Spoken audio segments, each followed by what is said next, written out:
welcome to Downing Street and an almighty mess. Less than 2 years after the Labour Party won a majority, promising to stop the chaos, stop the infighting that had seen the Conservatives cycle through Prime Minister after Prime Minister. And yet, after those disastrous election results, we've got nearly 80 Labour MPs calling for the Prime Minister to go. Some junior aides resigning, they've been replaced. But critically now, everything hangs on what the Cabinet does next. They will be arriving for the Cabinet meeting shortly. There is a massive wall of press here, and it feels like anything could happen. We know that last night the Home Secretary Shabana Mahmood called on the Prime Minister to set out a timetable for his departure. We know too that the Foreign Secretary and David Lammy, the Justice Secretary, also had conversations, so did the Defence Secretary. We know that people like Steve Reid, the Housing Secretary, and Lord Hermer, the Attorney General, are urging the Prime Minister to stay put. And I was at that speech, it's not even 24 hours ago, where he said, I know I've got doubters, but I will prove them wrong. I'm not going anywhere, because to do so would be to plunge the country into chaos. Frankly, it feels like the chaos has already arrived. The Cabinet is supposed to be talking about policy, about the King's speech tomorrow. I arrived here at 5:30 in the morning. There were marching bands coming down alongside St James's Park, practicing for the King's speech. All the roads around Westminster are closed, and yet the King might tomorrow might lay out a legislative agenda that could be becoming obsolete if the pressure on the Prime Minister gets to a point where he feels that he has to go. Now, Darren Jones, one of his key allies, has told other media this morning that the Prime Minister is listening to colleagues and talking to colleagues. He said, I cannot get ahead of any decision that he might make. He says that the majority still wants him to stay, but that majority, if it exists, is pretty quiet now. I have spoken to people inside Number 10, people in Labour more broadly, who are horrified by what's going on. Even, in fact, allies of some of the people that might like the Prime Minister's job, saying that they feel very depressed because nobody knows where this ends. Wes Streeting, the Health Secretary, has been very quiet.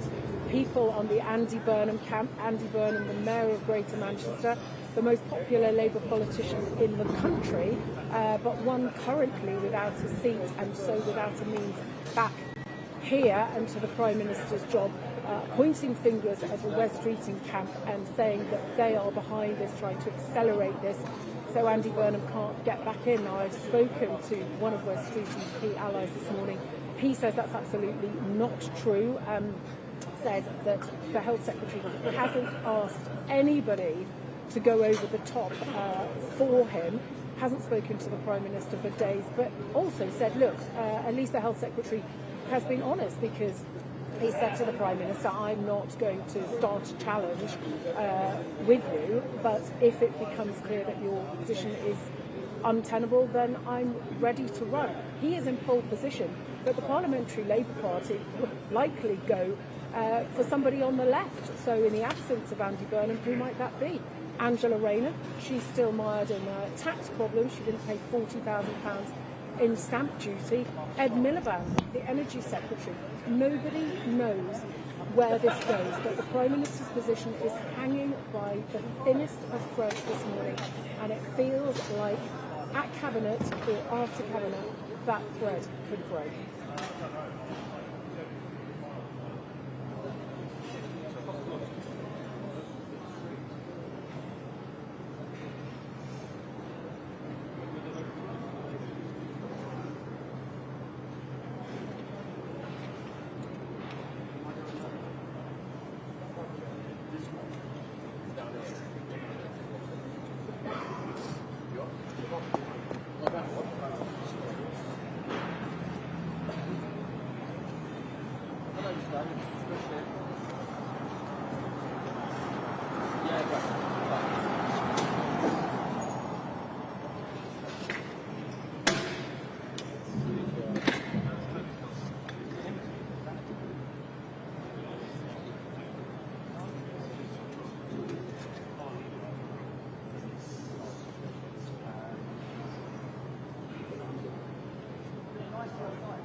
Should the Prime Minister resign?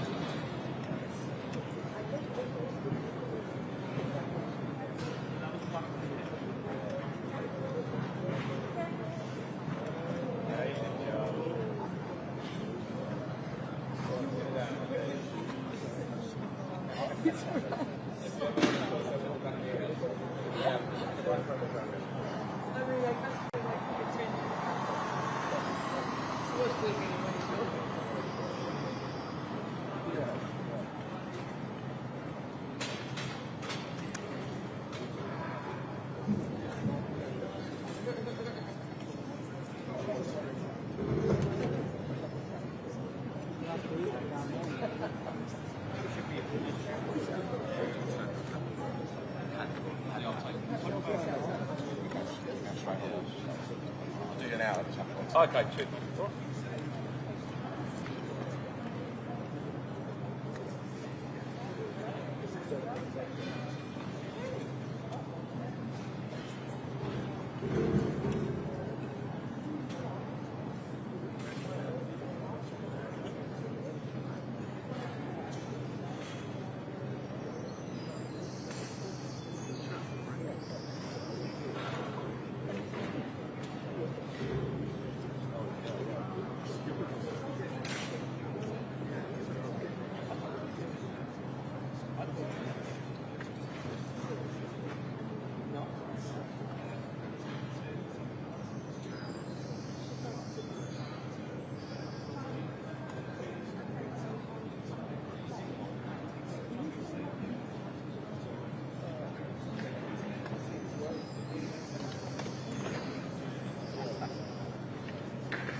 Quite, Nick, because it is entirely possible that even in the time he was talking to you, that things might have moved behind the black door here in Downing Street. You know, folk like me and you can occasionally, I think, be understandably labelled as being obsessed by the Westminster bubble, but it struck me that it was pushing that argument to its outer reaches of credibility for Mr Jones there to level that accusation this morning. The central question being asked, yes, at the heart of the Westminster bubble, but I suspect a little further beyond it too, is who might be our Prime Minister within a couple of months or even within a couple of weeks, because that is the live question this morning, and it's the live question as Cabinet Ministers begin to gather the overview. In fact, during your conversation, managed to get so close to the door of number 11, across the threshold itself. Rachel through her own front door and trying to avoid too many shouted questions as she headed inside. There's plenty more, but the other Cabinet Ministers are arriving here pretty shortly.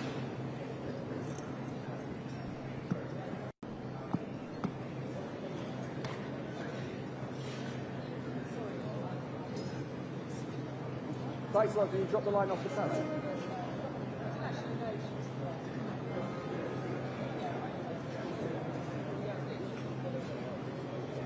Who's back at the head? Oh, right. Why was it on the end?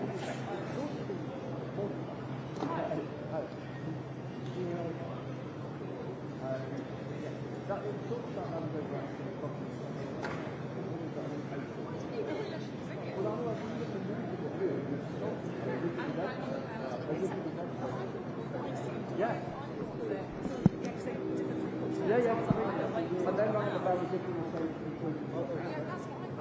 and then, yeah, no, and I was on the third. I just checked. But yeah.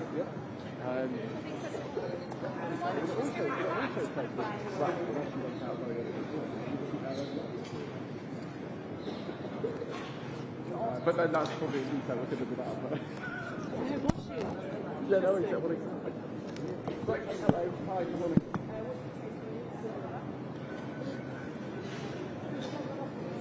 Oh, well, crikey, that's the longest break I've had since a week last Wednesday. Yeah. Breakfast. Yeah.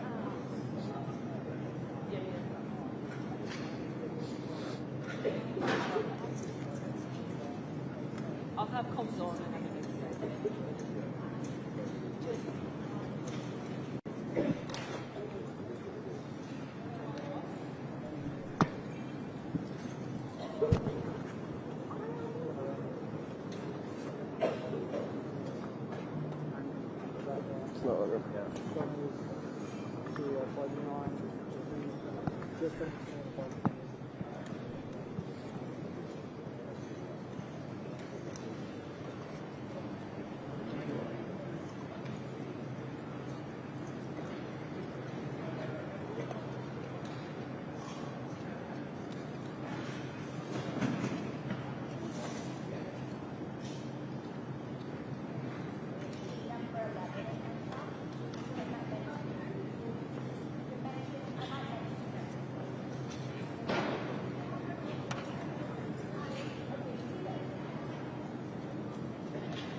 wait for a croissant or do you want a chocolate?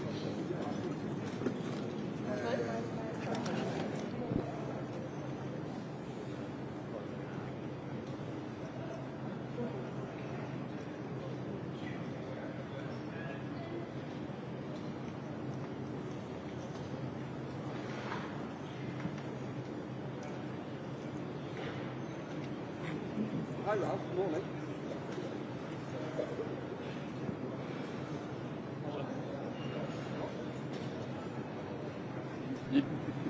You did. You did? Yes. And it's entirely possible we get some arrivals during this live and I will go into shout mode.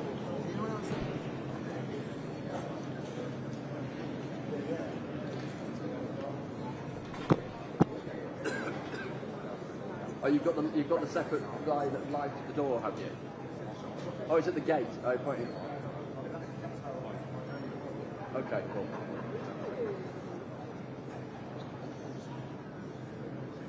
Henry, I'll do this breakfast set and then I'll spring out and use this back in. Cool.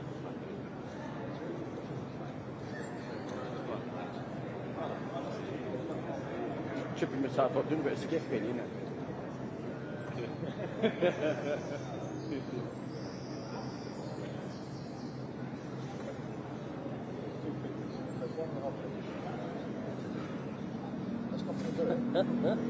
What are you trying to do here? We're trying to get the shade of that tree on you, but you have to be halfway Yeah, no. It doesn't help with the sun, you can't really see you.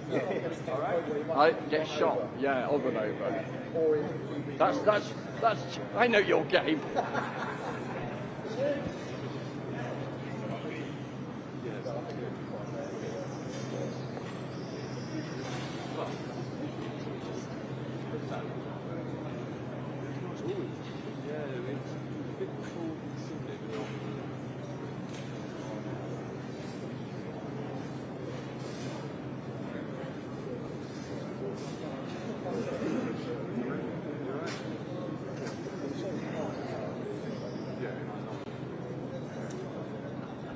Morning to you, mate. You okay? Morning, Chris. How are you? Yeah, good. You all right? Yeah. Good. Here we go again, eh? Do you have any further on this side? You're sorry? Well, yeah, no, well, exactly. Straight into your shot, you know. I'll do them both.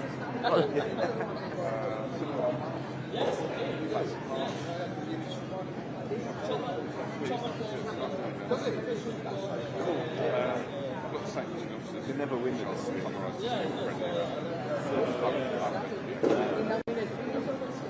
Probably just this one day and I'll get away with this.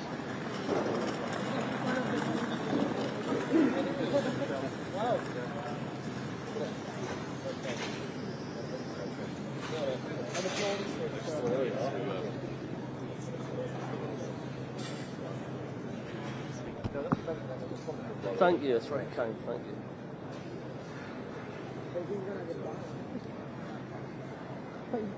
I got this one later.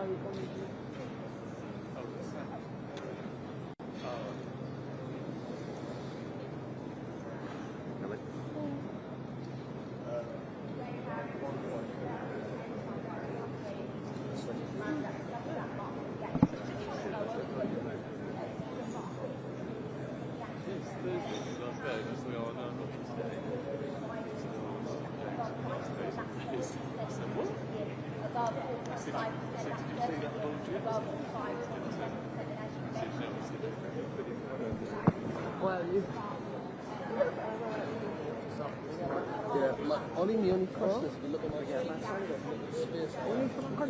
You come back, mate. Don't stay close. Yeah, just bring the microphone with you. I'm just trying to see them and all of that. And just step forward maybe when Catherine's done a live type thing. Yeah, yeah. Okay. You've got no complaints. I'm working too. Yeah. Hello, Judy. How are you?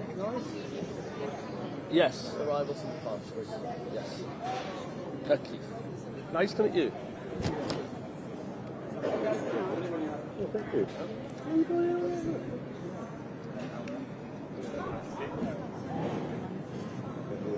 Absolutely. Yeah, well, yesterday was absolutely freezing. It was wet, cold, horrible.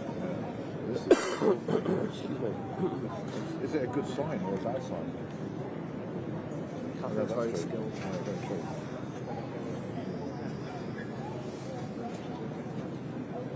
Yeah, I think that's a reasonable, likely trail ahead to the meeting that is forthcoming. I'm looking marginally distracting. Driving for a gentle shout in their direction as they pause and take a step back. I those like will take their view of yourself.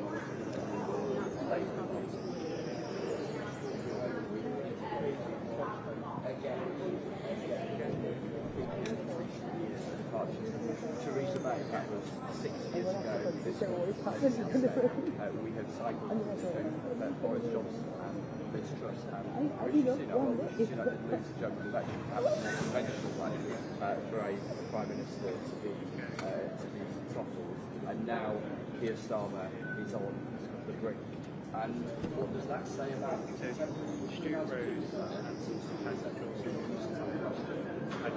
reality is back to with Stones is that here is and where plenty of MPs have put on the doorstep, and in the end, that's how democracy works, isn't it? The views of voters channel into this postcode, and MPs react to that, and that's what we're seeing playing out today. With that meeting getting underway relatively shortly, and the Prime Minister's future hanging in the balance.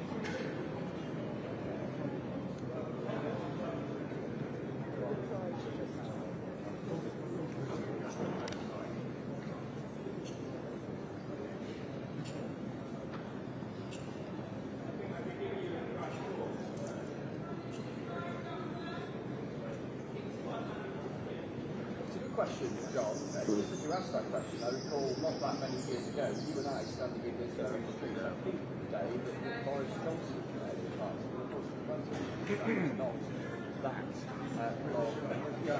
Now, in terms of the vote, has been the fight in recent hours, days, and it is his view that the party toppling and then potentially for a reduced rate is massively destabilising great international and domestic networks, and without known outcomes, is that okay if they are going to write last minute?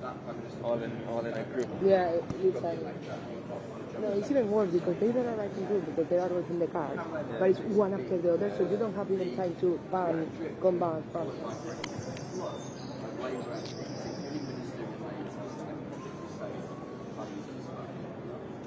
Followed by cabinet ministers saying privately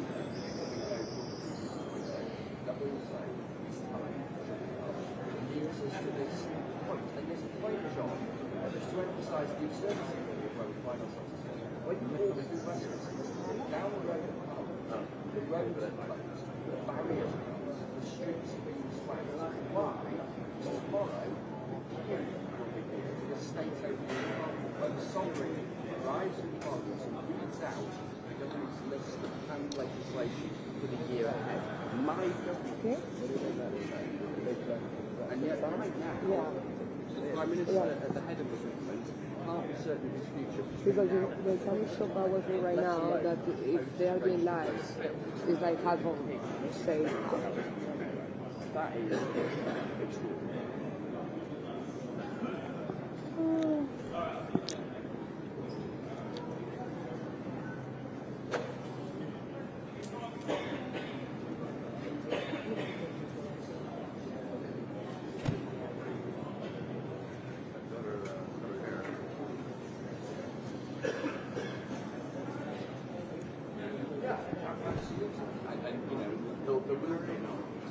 Says about functionality of government. Can it continue to function during any period between now and potentially a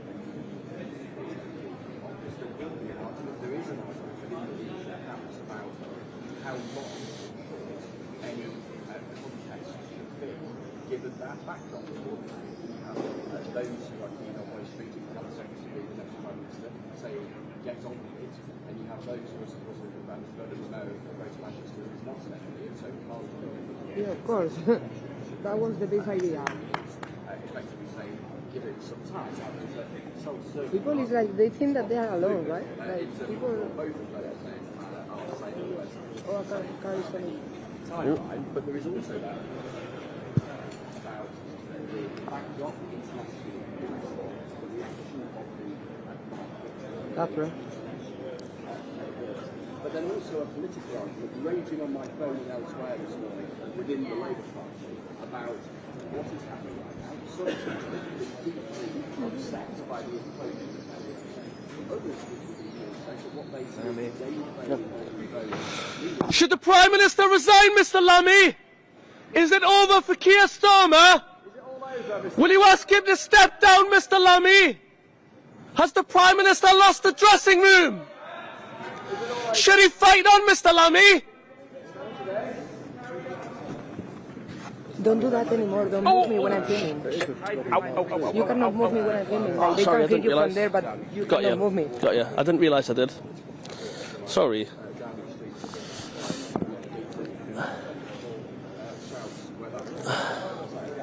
Because the camera does this if you move me. Like, if you touch me like this, the camera do. Yeah, got you. I'll have to just step back, I think, and just do it like this. Well, at least the sun is gone now. Yeah. You don't need the sun. No, the problem is that you cannot see anything. Basically. No. Well, it's still there, but this... You want to look at my board. Oh, for fuck's sake.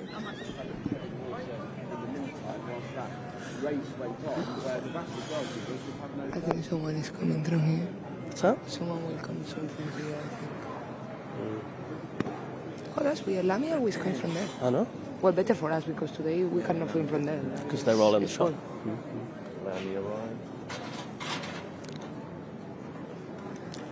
Who was the other with him? Oh, I don't know. Don't know, Luciano.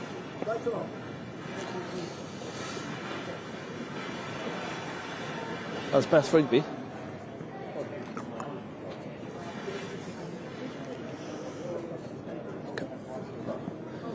Everyone's got the same coats on, haven't they? Look, Catherine, The same Beth. what? Look, they've all got the same style of coat, but Yeah, different colour. it's like a... Fashion.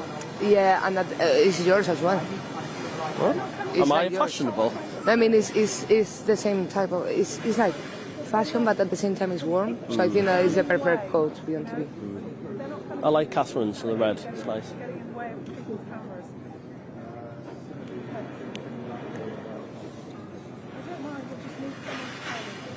Yeah, exactly.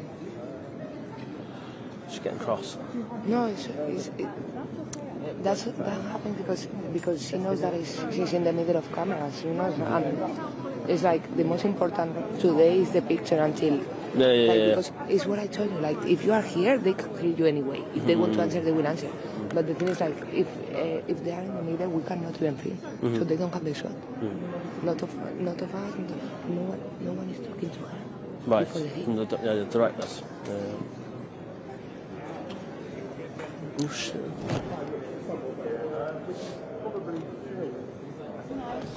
Right.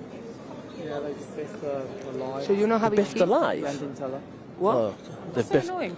biffed They say alive. they'll take you at 22, and then they don't, and then they go, you know, standing there getting a big shot for no reason. Yeah, keep jumping, mate. Jump in the front. I'm on Okay. at 9, Keith. Okay, fine. Oh, well, can you see this? Do you have a space here? Yeah. Just move this a little bit This there. one? Yeah, move it, and you can even stand here, because that's fine for me. There's another car. Car coming.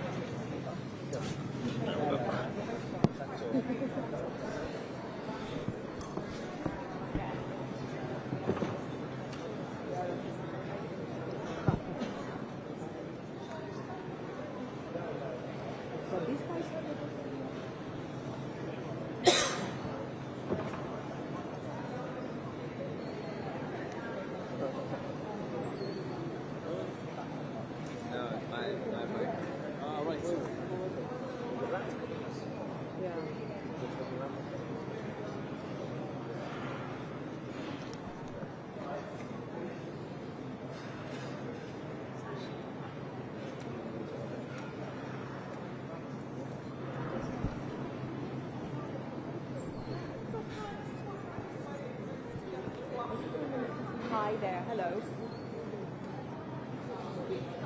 Yeah, here I am in Downing Street, waiting for ministers to arrive for the cabinet meeting, crucial cabinet meeting. Happy?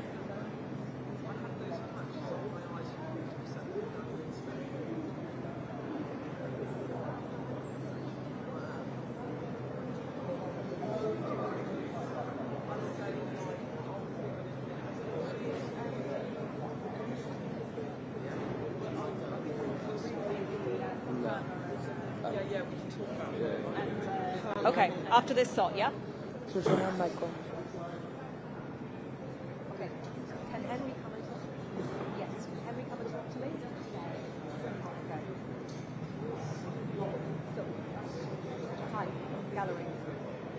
So, I don't have Henry, for example, at the moment. I don't have Henry Settlement at the moment. He's on the today program. Okay. Understood.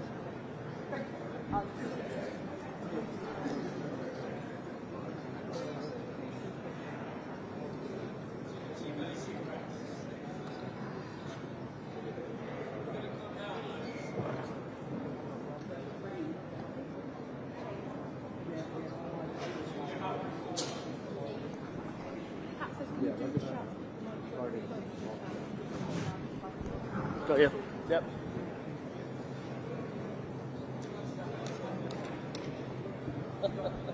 No. Yeah.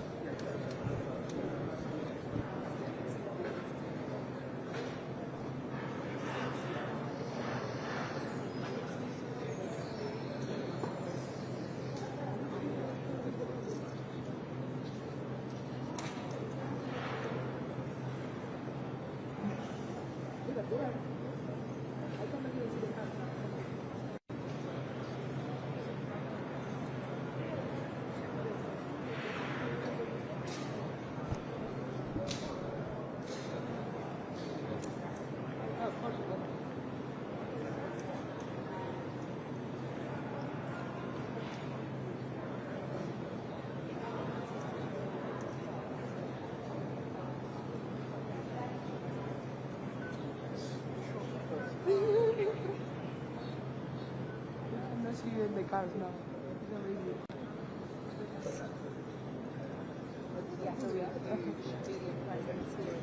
Yesterday, we were waiting for that speech that Keir Starmer was going to make.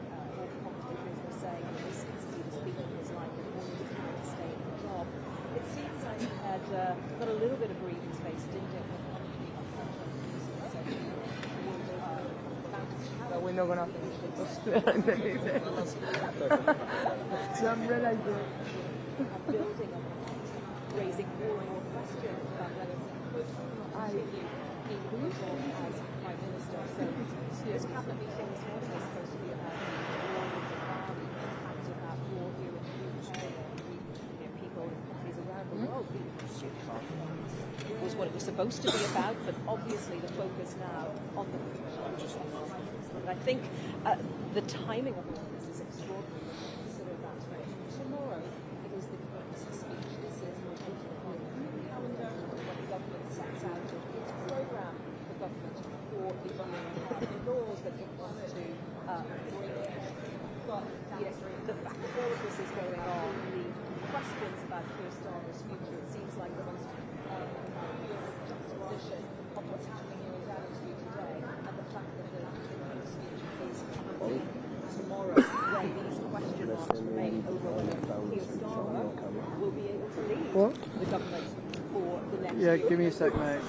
These have now said that he either needs to go immediately or needs to set out a timetable to go. And essentially there are two schools of thought. One that in a time of global crises with the Ukraine war, the war in Iran continuing, and the impacts of that on people here in the UK, that this is not the time to take the lead. I get that. Yeah, that's fair enough. That's fair enough. You just need to let me know when they want it. I know they probably want it every time I'm not live. Okay. To regroup over the remainder of this parliamentary term and take on the challenges, especially from the right. Stand back. Just two. No. Battling out answers the question of Keir Starmer's future. They can't wait through the side. Yes. They're avoiding us. Yeah, I mean, I would. No, Rachel Reid, the Chancellor of the Exchequer, arrived outside number 11, the house next door to number 10, obviously, for anyone who isn't familiar, literally just further up the street from where I am. And her car pulled up, the door opened incredibly quickly, and she went through the door of number 11 incredibly quickly. So didn't engage with the cameras at all. And then we had David Lammy, the Deputy Prime Minister, walking up from this direction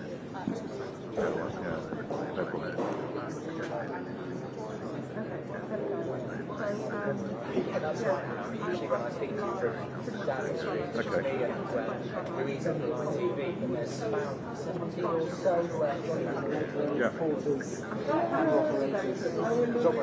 Yeah, no, it's fine. Yeah, no worries. So in other words, news package 52 will be the presenter's friend. Package 51 is the main camera. So if you watch those packages, you see what's going on. Be one of the most significant meetings Cool. in living memory, really.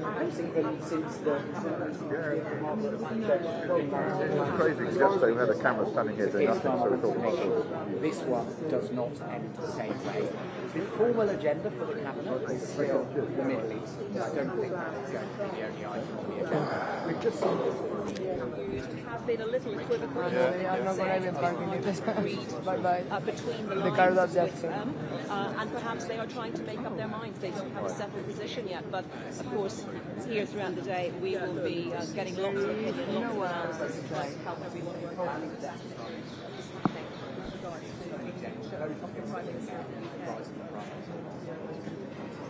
Oh, my parcel just arrived.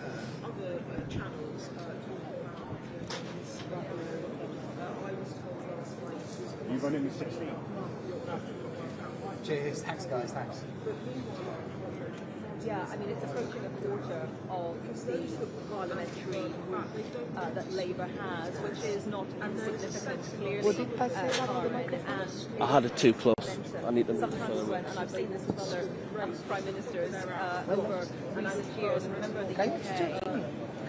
Testing, 1, 2, 3. It's impossible that was loud because I put it automatic. That means that it's going to... Ah, right.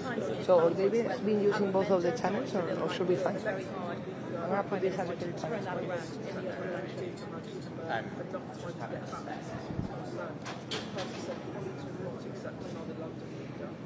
Because I got the internet, my husband wasn't pleased. Yeah. So maybe that was the one. Great. Right. Yes. Yeah, no, that's fine. Well, once breakfast is done, 5 minutes, then hopefully I'll have dinner. Hey, Joe, thank you very much. Exactly. Great. All right, thanks, Ali. Bye. Can you see the order queue now, Anita? Is it okay? Well, it's not up at the moment. And it is 9, yes. Okay, great. And there's no reflection? Great.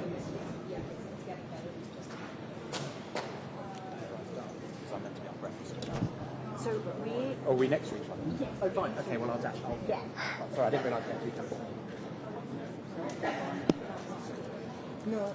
We don't know. We don't know who it is. Yes.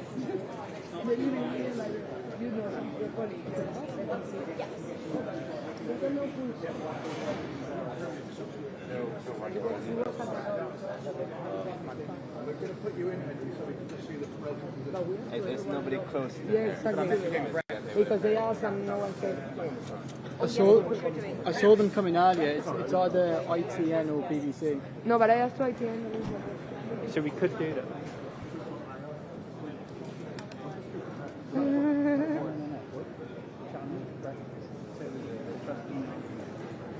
Great, thank you.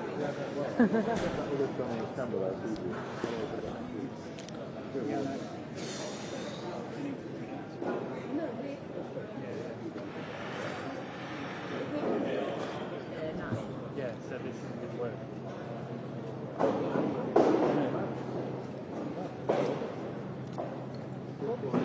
all these glasses on still fit.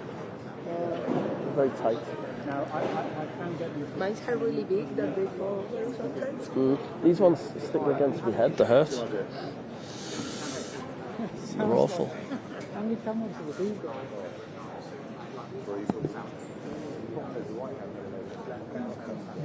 Yeah, that's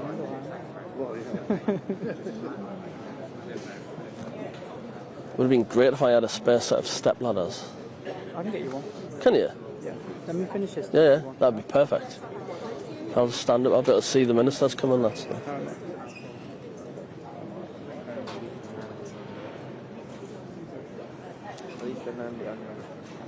Okay.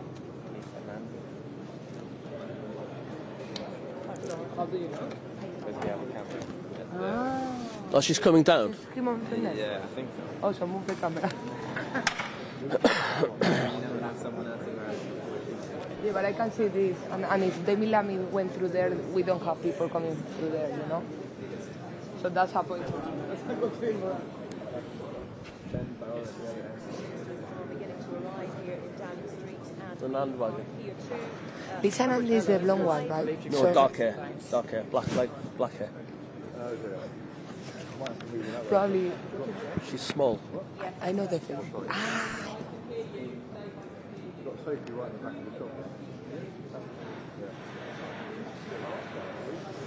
Hi. Am I doing live headline? Yeah, okay.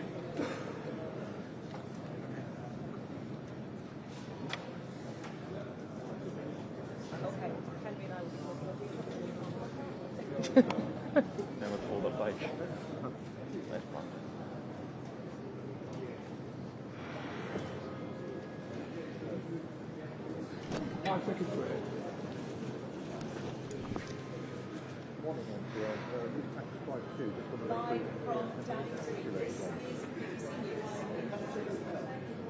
Only one question matters today.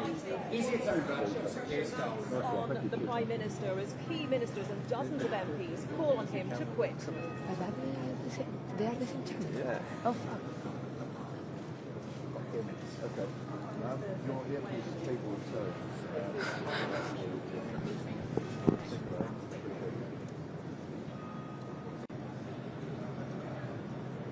We're counting down to a crunch cabinet Oh, and meeting now at here least at it's number safe. 10, where Sir Keir Much Starmer better. will face a showdown For the with short his for party. everything is real. Because Ministers the other are means that you need arrive to here in start by Downing Street. moving. There is like open close. It's safe. On the Very BBC smart. News. This is alright though. Yeah, that's fine. Where do you have someone there? Yes, good morning from Downing Street, where there are dozens and dozens, actually over 100, I would say, banks of cameras, reporters. It feels like a massive day, and we have been here before. Are we about to see yet another Prime Minister taken out? If that happens, if we get another Prime Minister, that would be 6 PMs in 7 years. It seems to be becoming a habit that this Labour government was elected on a promise to stop the chaos. And here we are, nearly 80 Labour MPs openly calling for the Prime Minister to go. A civil war in the Labour Party. They are having a collective nervous breakdown, but there is no unity on what to do next. And I think all hangs now on this crucial cabinet meeting set to begin in the next half hour. Now, we saw Rachel Reeves arrive about half an hour or so ago. And Mar went pretty much as close as it could to the door of the Treasury. David Lammy walked up. There was only one shout. Is it time for the Prime Minister to go? We know that the Home Secretary, Shabana Mahmood, has told him that he should set out a timetable. We know that the Energy Secretary, Ed Miliband, has said similar. Previously, we know too that people like Lord Hermer and Steve Reed... Should the Prime Minister resign, Minister? Is it over for Keir Starmer? Will you ask him to step down, Minister? Darren Jones. Is it time for the Prime Minister to go? Do you have confidence in the Prime Minister?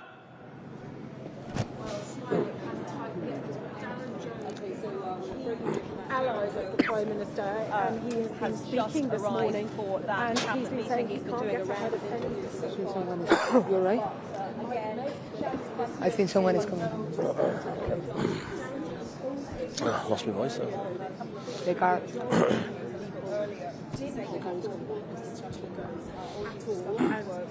I've spoken to people in Downing Street and people more broadly in Labour who feel very sad and really quite depressed at what is going on. I'm very worried at what is coming next, because the Prime Minister said yesterday he's not going anywhere. There is a huge the country will be plunged into chaos, and it feels like we're already there because the Prime Minister See this car? And he went walking. Because with this woman I cannot see anything.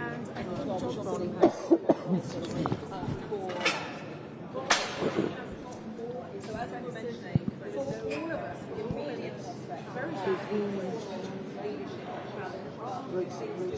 Reeves, Lamy, Jones, Darren Jones. I was trying to figure out who was the... Yeah, me too. Prime Minister's allies say, look, this is not the time to challenge the leader. Should the Prime Minister resign, Minister? Is it over for Keir Starmer? Will you ask the Prime Minister to step down, Minister? I expect they're all going to be very tight.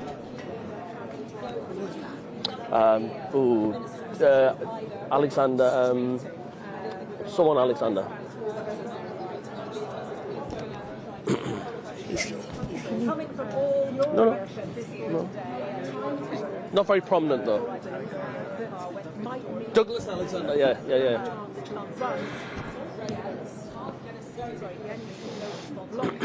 Pointing the finger at the health secretary, but I was talking to one of the health secretary's key allies this morning. He said that's categorically not true. That's right, Sarah. I thought I have to break up the shower with cabinet anybody to go over and talk for him. Journalists, camera operators, resigned last night.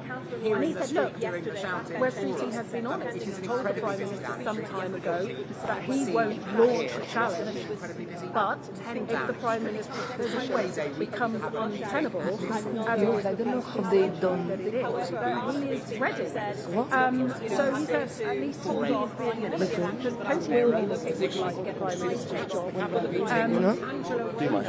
She has seemed to fall behind anti-Berlin. She said twice in the last couple of days that he should never have been blocked.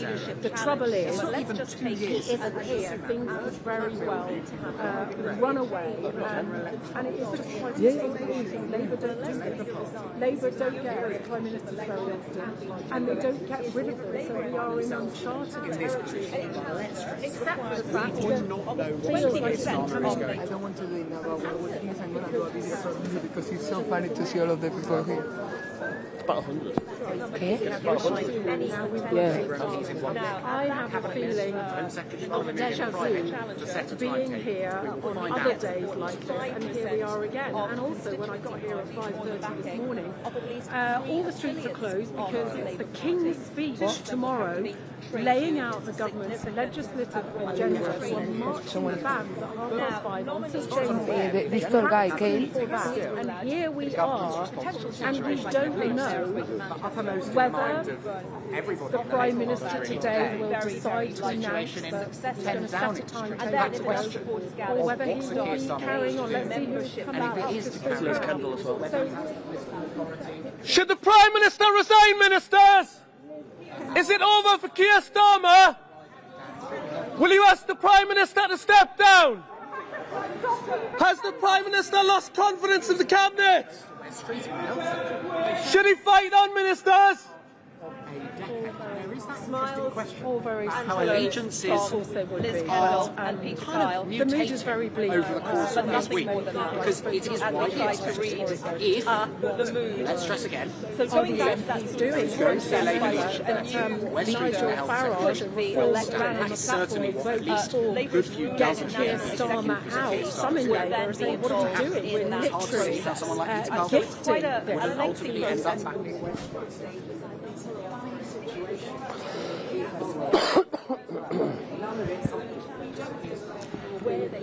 By lunchtime, it's possible that the ship has steadied, we get to the King's speech, but it does feel at the moment like the Prime Minister's days are numbered, and who replaces him, deeply, deeply unclear. How long on this?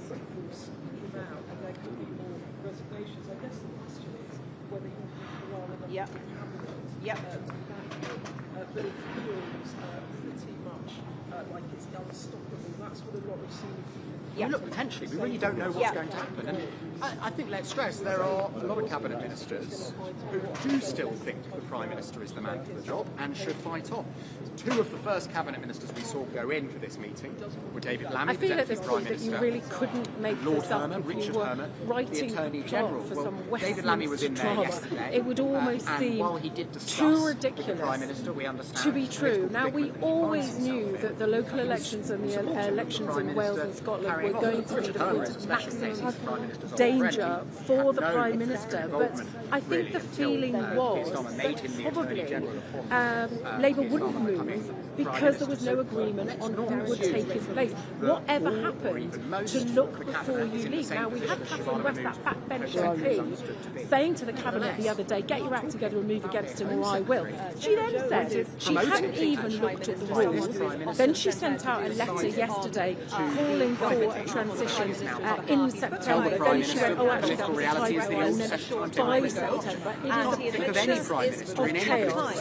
The markets are not liking this. Borrowing is getting more expensive, and who is running the country? We have a country that since the financial crisis, we haven't had the growth. Public services are not good. We're paying more tax than ever. People feel that things are not working. They voted for change with Labour.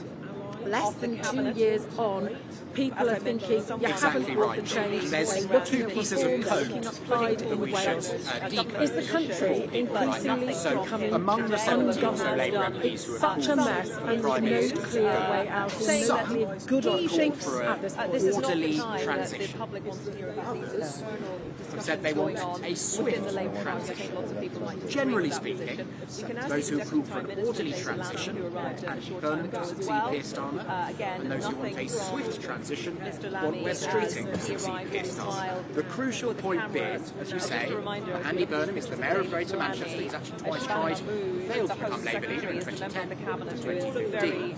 But he is not currently a Member of Parliament. He left Westminster to become Mayor of Greater Manchester back in 2017.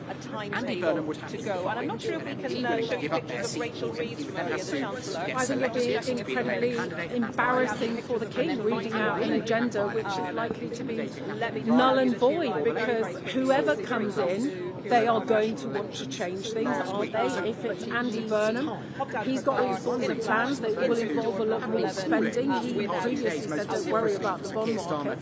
So I think, like Rachel was saying, we absolutely have to worry about the bond market because the cost of borrowing is $1 billion a year just on the debt increase. It's not in a good place. Angela Rayner, as I understand it this morning, there is pleasure with this instability. There will be those who support West Streeting who will be arguing if there is an English election. It's got to happen. We cannot get back. And again, West Streeting is because there will be a large stability, furious feeling that this has been some sort of stitch-up. There's no guarantee that West Streeting will be allowed to remain in power before the next election. So for a party, we heard, didn't we, the grown-ups are back in charge. I was looking at the speech that Keir Starmer made when the general election was announced. I was in the room. Should the Prime Minister resign, Minister? Is it over for Keir Starmer? Has the Prime Minister lost the dressing room, Minister? Party arriving again, no comment to the cameras, and they're very pictures of smiling or Peter Kyle we don't exist. Kyle smiles for cameras yesterday. A very Prime Minister, very he is different, very good pressure, and West Street sadness, real sadness in the there is lots of my eyes it could what do we do? Do we just keep getting rid of the Prime Minister every year? quickly enough. I think today we state opening in Parliament, so that new parliamentary session.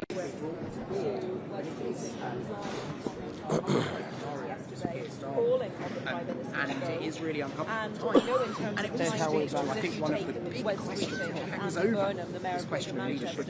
For those Labour MPs who want to change the contenders, some of them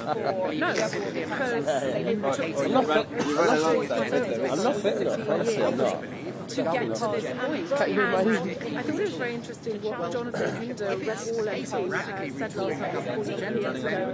He said that the Prime Minister had never communicating it better than a lot of the things tomorrow. So cross with Tories. Now look, the Prime Minister did make the Labour Party not scary as people like it had been under Jeremy Corbyn, but actually they got this big majority, but wafer thin. They actually got about 500,000 less votes than Jeremy Corbyn got back in 2019 when they had the worst results since 1935. So it's where those results get farther. But I would say, so nearly a year ago was the Hague summit, the NATO summit, where I first asked the Prime Minister if he was confident of leading Labour in very interesting election. The reason I asked that was because of the welfare rebellion and absolute fiasco. They wanted to take £5 million from the welfare bills, and there was a big rebellion by enough of the MPs who just said no. At that point, Labour MPs realised that if enough of them didn't like something, they simply stop it happening. And I felt that at that point, the Prime Minister's authority seriously began to drain away, and we have seen so many U-turns. I've lost count, to be honest, maybe 16. So there are two. The government has been blown around, and you would have thought with a big majority that they could have done whatever they wanted. The reality is that the majority is so big, there were not enough jobs in the existing test, so lots of MPs will lose their seats in the next election. When they came to power a couple of years ago, staggering, and I think the Labour Party argued at the general election that it was a feature of concern.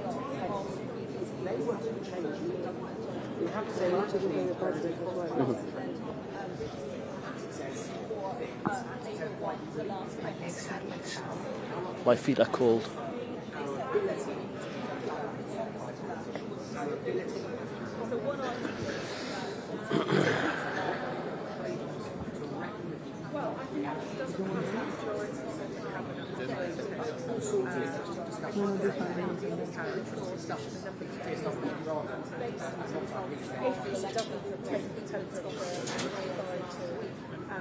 Go with what the consensus is, then we might start to see cabinet resignations, maybe not today, but maybe or down the line. True things, I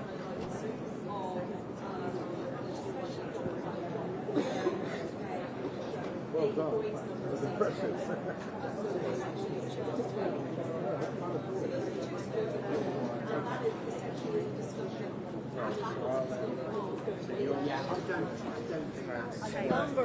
He gave an interview just at the weekend saying election and the 10 years of national renewal. It's impossible to say. He's pretty tough, he's pretty ruthless. He came in, so managed to transform the Labour Party, or so we thought. But since he's come in, he seems to have been blown around as the repeated churn in number 10, so many chiefs of staff, heads of communications. We've had the Peter Mandelson debacle, and it does feel still that all he says is here to work with people. It's not quite clear still what the Prime Minister believes, what he doesn't believe. He says something at one point, then down the line he says something different. I'll give you an example. On the two-child benefit cap, the government came in adamant that it was unaffordable to lift the two-child benefit cap, and there was a rebellion over that, and the Labour Party took the whip off a whole load of Labour MPs who rebelled. Fast forward a year or so, and they decide that they will be able to afford it, even though the economic picture is still really, really bleak. And now they're championing that as one of their greatest achievements. So there is a lack of consistency, and I thought somebody someone getting out of the car. Apologies, I'm a bit distracted. I see all the cameras move. Oh, someone is about to come out through the Foreign Office. Let's see who it is. Basically, people come up the street from Downing Street, what I can see, or they come through just behind the cameras.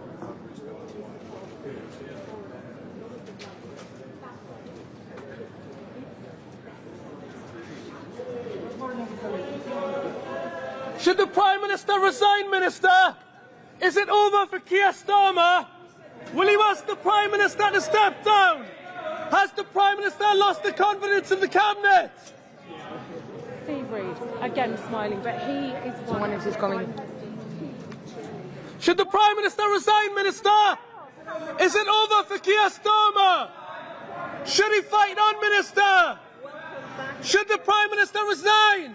Noisy Downing Street. We've just seen a couple more ministers arrive. It's been Two of the Prime Minister's loyalists. We know that Steve Reid, the Housing Secretary, was talking to the Prime Minister last night and urging him to hang on. Lord Hermer, the Attorney General, also a key supporter of the Prime Minister. And Pat McFadden has been as well. He's been wheeled out on so many morning rounds, safe on broadcast, but even he, in the last couple of weeks, has started to seem like it's becoming harder for him to keep insisting that all is well. All is very clearly not well. The problem is, what does Labour do now? What they are doing. It's round there.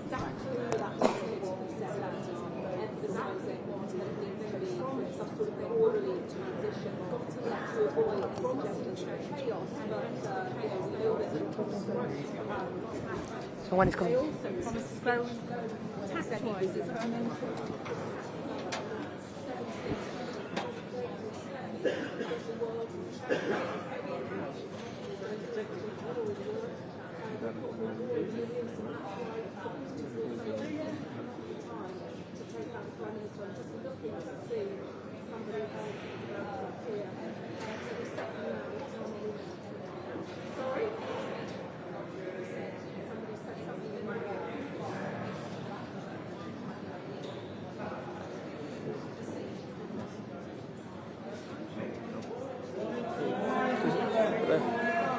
Should the Prime Minister resign, Minister?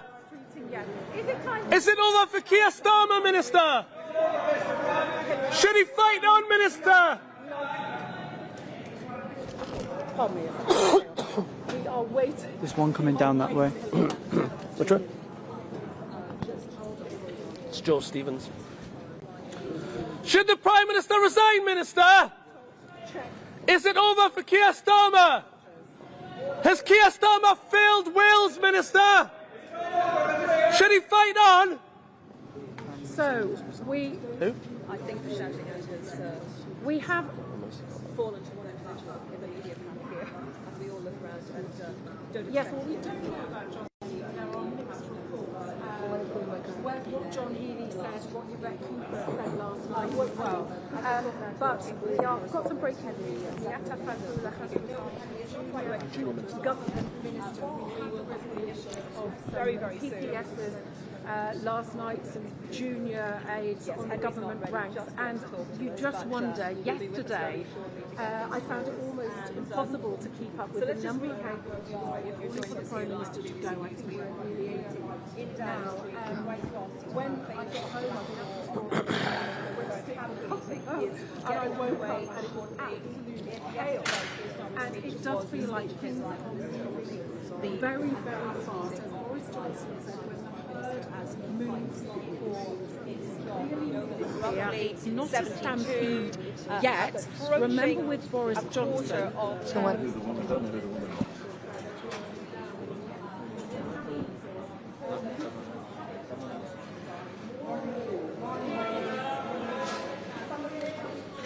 Should the Prime Minister resign, Minister? Is it over for Keir Starmer? Will you ask the Prime Minister to step down? Wes Streeting, do you want to be Prime Minister? Wes Streeting, are you measuring the curtains? Do you want the case to number 10, Mr. Streeting? A car.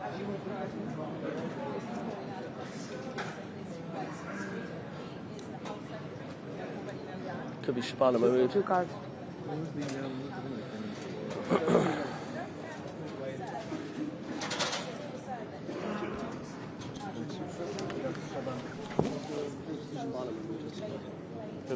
No, the one who just came. This is one who just came, huh? Josie? There's a woman just before. West Streeting and... the woman. West Streeting. Yeah, she just came direct. Thank you.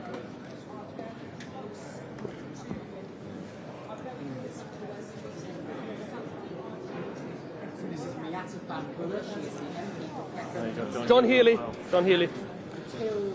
10 minutes ago, 8 minutes ago to be precise, she was a minister. Should the Prime Minister resign, Mr. Healy?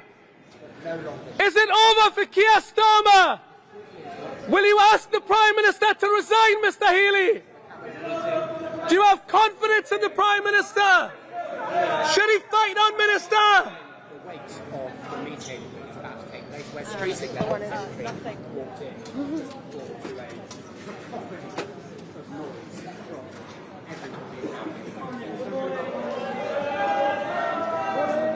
Should the Prime Minister resign, Mr. Miliband? Is it over for Keir Starmer? Will you ask for Keir Starmer to step down, Mr. Miliband? And that, I think, is interesting and a little bit surprising. The resignations which came from the junior ranks yesterday were generally seen as coming from allies of West Streeting, the health sector, the rights of labour. That's not when the 6 minutes. So I am very struck that she has written this resignation letter saying, while progress has been made, we have not acted with the vision, taste and ambition which our mandate could shape demands of us, nor have we governed as a Labour Party clear about our values and strong in our convictions. She talks about mistakes and fuel payment. Yeah, John Healy. I'll take it if you now. Thank you. She says the message on the doorstep was clear. It's only 5 minutes they've got to be in.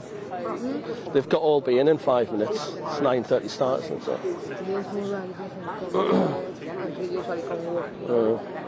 I haven't seen Shabana Mahmood or Yvette Cooper.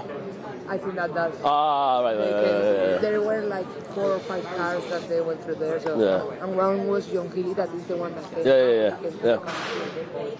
So I think that's the one. Some of them are hiding. Bridget Phillipson as well. There's another one. I haven't seen Lisa Nandi either. No. Maybe they went around with the car. Because it's been like 5 or 6.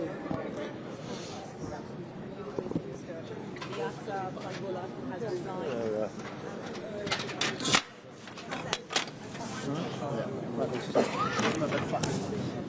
So that'll be easier. I can't see it.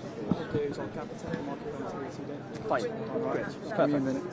In the next few minutes, stay with us here on BBC News. Thank you very much. Very kind. We're going to switch back to channel now. I think. Is that breakfast done?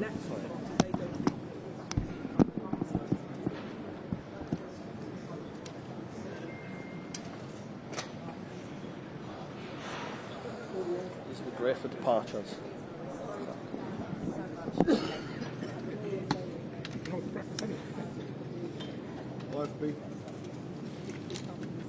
Catherine.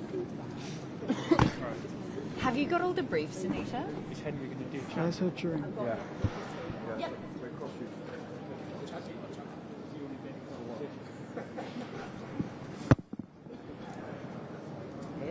Yeah. Okay. Sorry. Anita, can you do the camera, that's back on perfect. Still got safety in the shot.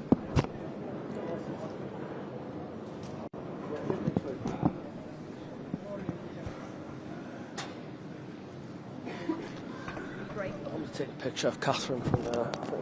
Great shot. Catherine.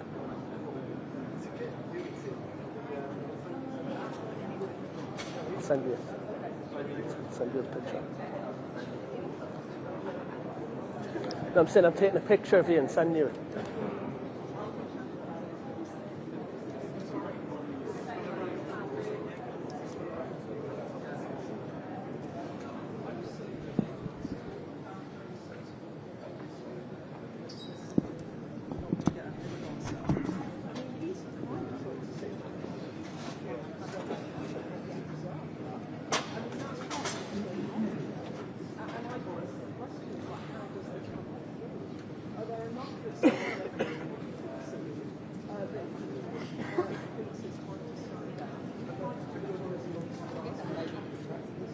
More or less. Yes, welcome to Downing Street, and it feels absolutely chaotic here. We've got well over 100 press. It feels like an enormous day, and in the last few minutes we've had, yes, the cabinet arriving, but the first ministerial resignation from Miata Fumbule, the MP for Peckham. She is Junior Minister for Devolution, Faith and Communities, and she's written to the Prime Minister saying that she's proud of all that's been achieved, but she's saying the country faces enormous challenges and people are crying out for the scale of change that this requires. The public does not believe that you can leave. Yep. Then she says, therefore, I urge you to do the right thing for the country and the party and set a Okay, Heidi Alexander. Yes, she's there. Okay. so that a new Okay.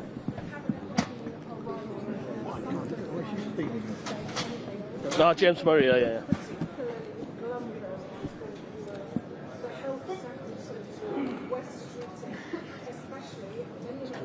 Got to walk at a pace, haven't I?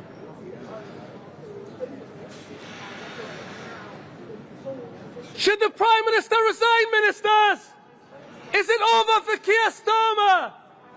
Will you ask the Prime Minister to step down, Ministers? Do you have confidence in the Prime Minister? Should the Prime Minister fight on, Ministers? Yeah, booming voice, mate. Thank you. honest and saying that he's ready to mount a challenge if the Prime Minister can't stay.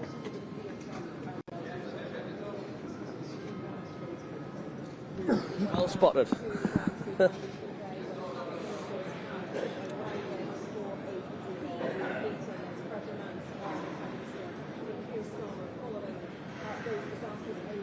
Maybe someone else, like 1 or 2. It's 9:30, so they're late. If it is. And it's their only job. But only on their website. Ah, right. Fair enough. They got the skills today. What, sorry? Yes.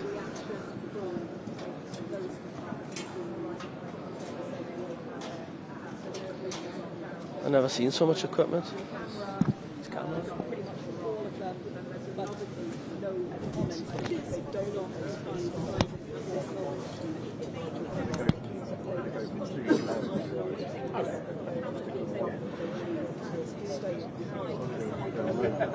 Is that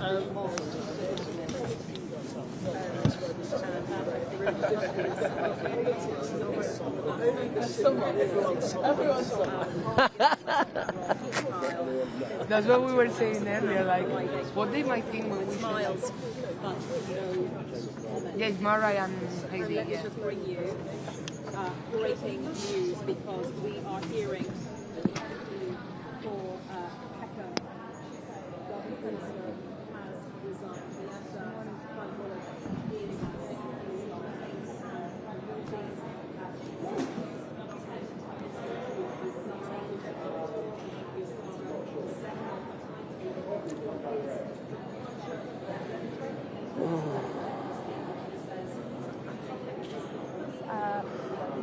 John some PPSs last night, some junior aides on the government rank, and it does feel like things are moving. Remember when Boris Johnson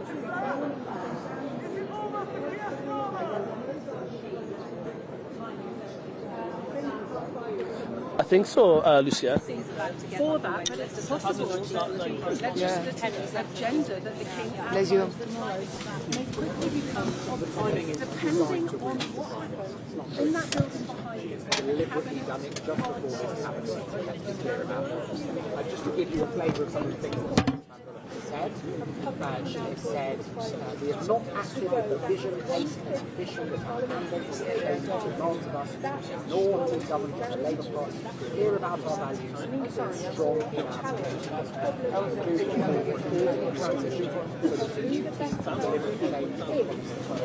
Let me just give you a bit of biographical information and then why this is really true. Biographical information, the MP for Peckham since 2004, an economist who was seen as a real rising star when she came into Parliament. Why this really matters is that Yasser Bambula not on the right of the Labour Party. There was a claim yesterday sworn out by some of the Labour Party resigning from all three positions, parliamentary rights split, so on. But they were generally allied with West Street. That's not where Yasser Bambula comes from. If there is one senior minister she's most closely aligned with, it's Ed Miliband on the so-called soft left of the Labour Party. This suggests to me that multiple factions, multiple wings of the Labour Party are now converging publicly in the view that Keir Starmer must go soon.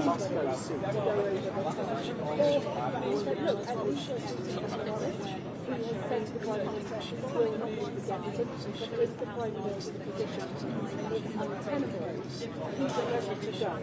But look, we don't know what... Exactly right. And also, it is getting more senior.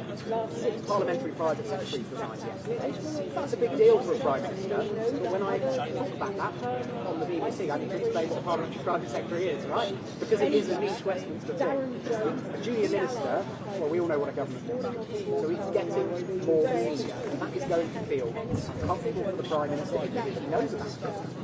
She resigned just as this crunch cabinet meeting is beginning. We've seen, as you were describing, these almost all of the cabinet, well, no, all of the cabinet by this point, arrive in Downing Street for this meeting.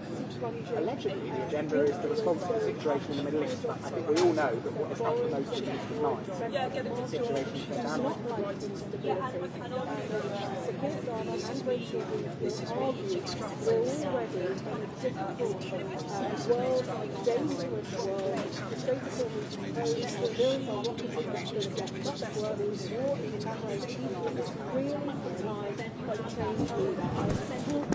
The people in number 10 who feel incredibly sad, who say, look, the Prime Minister is a decent man, but it feels like the herd is moving. Also, Labour MPs who just feel that this is frankly mad.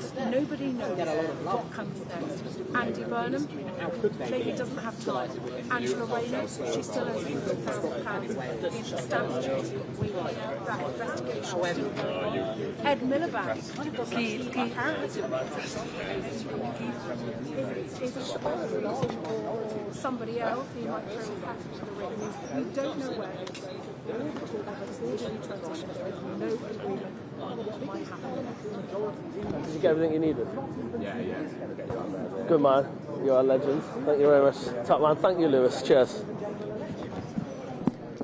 But for a year now, his authority has been hanging by a thread, really since that welfare effect. He tried to make cuts to welfare spending, or actually really just slowly increasing welfare spending.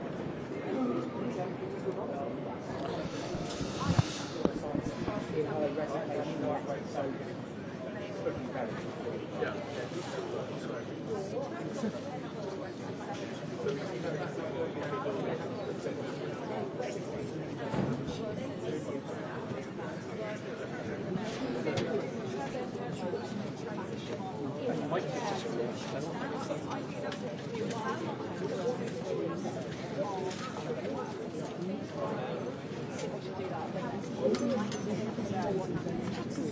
Clearly, that is a massive part of it. But they disagree on what the timetable should be.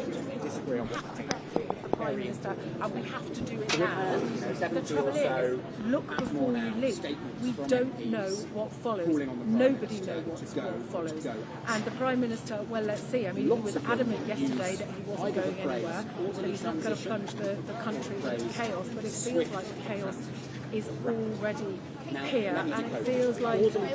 Yes, they are. They are indeed. Good. You can go to the toilet and breathe. Yes. We should have heaters. I would like a heater and a coffee machine and all of that. Of course, I'm delusional, but I like it.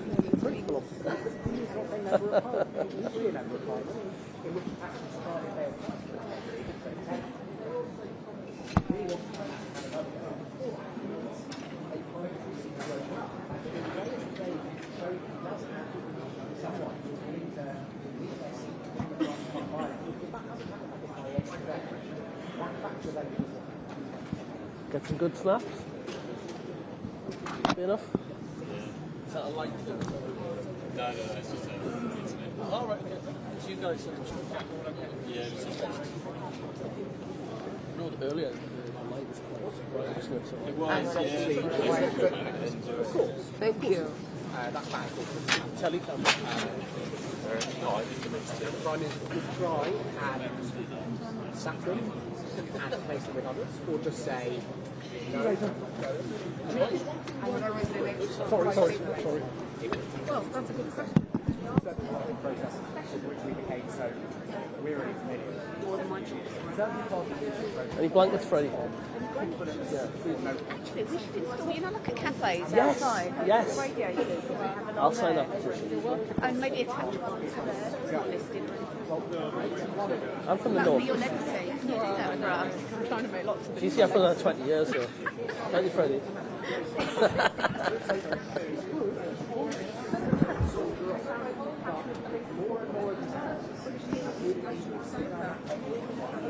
It's all just like tucking together.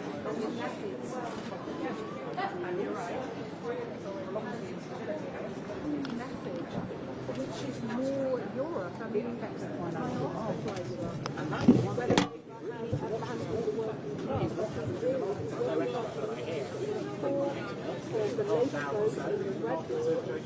Taken the tone for the worse, and this is happening, and the shouting is happening around us for a reason. And say, The answer, well, otherwise, foreign costs are going to go up. It's going to affect. the truth is that working class communities, much of the country has been struggling for a very long time to keep back to the financial crisis and before. That's why so many of them voted for Never interrupted anything when they're making mistakes. It's one of those signs. I think that's generally the vibe of some people in reform and conservatives. I mean, not necessarily that they make a mistake from the Labour Party's point of view to get rid of Keir Starmer, but they're enjoying the Labour Party's chaos and internal divisions because that's what opposition parties do. Because I remember Labour politicians, some of them who are in that building right now around the cabinet table, happily telling me how cock-a-hoop they were when the Conservative Party had its moments like this. But look, I think there is more of an open question over whether, in the medium term, actually some of the Labour Party's opponents might be frustrated. The Labour Party is getting rid of Keir Starmer. Reform UK ran a national campaign saying vote reform, get Starmer out. They saw him as a great asset to them in this election, which they did pretty well. So I think it's kind of interesting.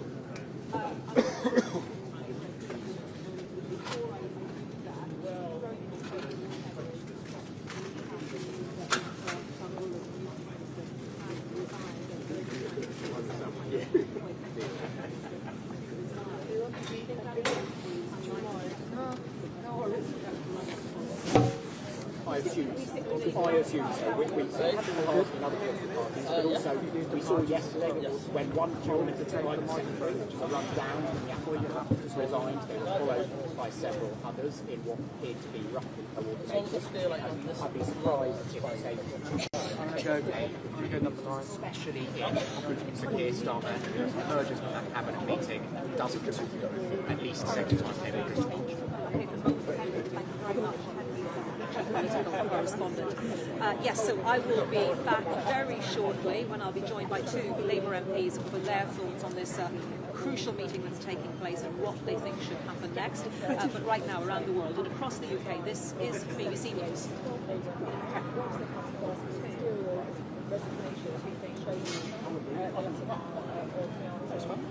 Thank you, that was a really good chat. Taking lots of time to do that, that's good.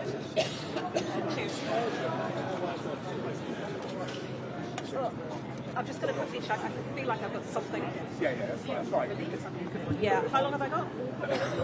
Sure. I feel like I've got something stuck to my eye. You can see the pollen floating around here.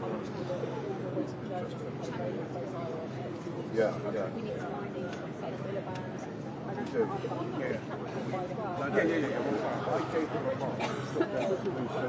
Put it down where she was. She doesn't want it Emer, if there's anything urgent here or anything coming up, will you wave your phone please while they're blue? Yeah?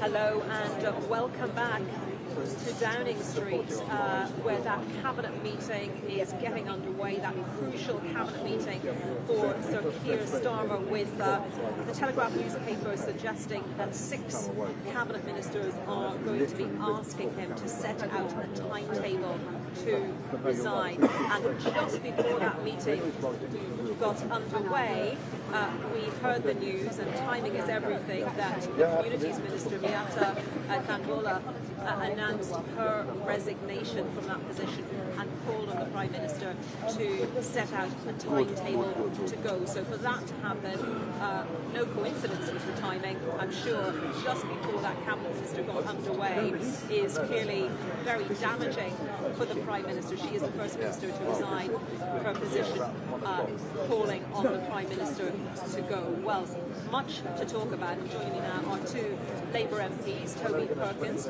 who is the Labour MP for Chesterfield, and Paulette Hamilton, who is the member for Birmingham Erdington. Thank you both so much for joining us for BBC News today as this cabinet meeting is taking place.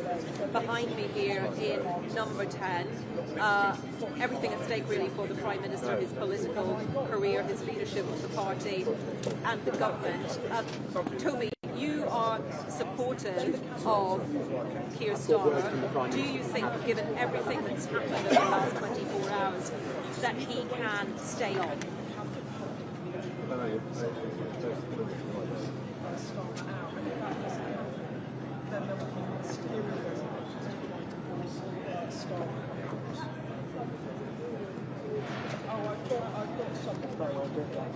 I've got this is brilliant line. This is the Prime Minister at the top of the cabinet. As I said yesterday, I take responsibility for this election. I take responsibility for change passport change out Toby. Toby, I'm so sorry. I'm going to Toby. Toby Perkins MP. I do apologise. I'm going to interrupt you just for a moment. Henry Zephyr, our chief political correspondent, is still with us here, and he wants to bring us some breaking news. Henry. I have some words that the Prime Minister said at this cabinet meeting, which is unfolding right now. This is how he began the meeting. As I said yesterday, I take responsibility for these election results, and I take responsibility for delivering the change we promised. The past 48 hours have been destabilising for government, and that has a real economic cost for our country and for families. The Labour Party has a process for challenging a leader, and that has not been triggered. The country expects us to get on with governing. That is what I am doing, and what we must do as a cabinet. Anita, that is Keir Starmer saying to the cabinet, and then through us, to Labour MPs, come and have a go if you think you're hard. He is saying we don't have a situation of no confidence letters. He's saying if you want to get rid of me, 81 of you need to back an alternative candidate, and they will have to fight me with the Labour Party membership. That is the message, and it is a tough message that the Prime Minister is trying to convey this month. Fighting talk, and I was talking earlier about the choice of talk, about whether he should go or whether he should stay, and those who want him to stay are really saying that this is chaos, when so much attention needs to be paid to the economy because of the war, etc. To change the leadership would be damaging, so he is leading into that argument. He is, and that was not a given the amount of pressures the Prime Minister has come under, including from his Home Secretary, Shabana Mahmood, last night, from more than 70 MPs publicly. I mean, I think really this is a message directed in terms of that cabinet meeting, given it was delivered at the cabinet table, for one person. Wes Streeting, the health secretary.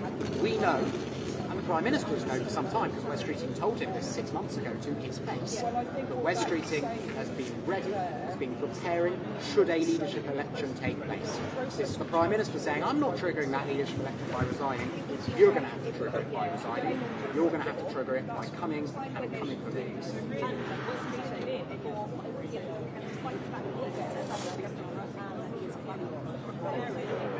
become a leader. He has publicly at least suggested that he will not trigger that person to get away from the circumstances that I think that he would not trigger that person. That puts him on the spot. Two questions now. One, will Wes Streeting change his approach? Will he take the bait, essentially? Or will he try to confound that old political maxim that he who wields the knife never wears the crown? And two, how will Labour MPs respond to this? In response to Sir Keir Starmer's fighting talk, will there be more ministers who resign? More MPs who say the Prime Minister has to go? But even then, the Prime Minister's view seems to be, we're not the Conservative Party, no confidence letters are not part of our constitution, you're going to have to find a candidate and they're going to have to take it. So I'm sure he has a lot of information already about this, but it is quite the response. Yeah, I mean, I think he'd have been saying that anyway. He may not even know that Miatta Van will resign, but yes, absolutely, and it will be fascinating to see whether more ministers resign. Of course, what we also can't know is how the Cabinet responded to those words. And funnily enough, I don't think Downing Street are going to be circulating the responses of the Cabinet ministers in the same way they've circulated what the Prime Minister said at the start of the meeting. So that's going to be a reporting job that we will do over the course of the morning. But look, I mean, I don't know whether a Cabinet Minister right now is responding by saying to the Prime Minister, you've got it wrong, you've got to go. I don't know whether they're all doing that weird political thing and banging the table in support of him. Who knows that it is fascinating. It is, Henry, from a psychological perspective, this is the Prime Minister trying to head off any waverers, any doubters, any members of the Cabinet who are thinking, I'm not quite sure I'm going to be this way, I might be leaning the other way. This is the trying to say,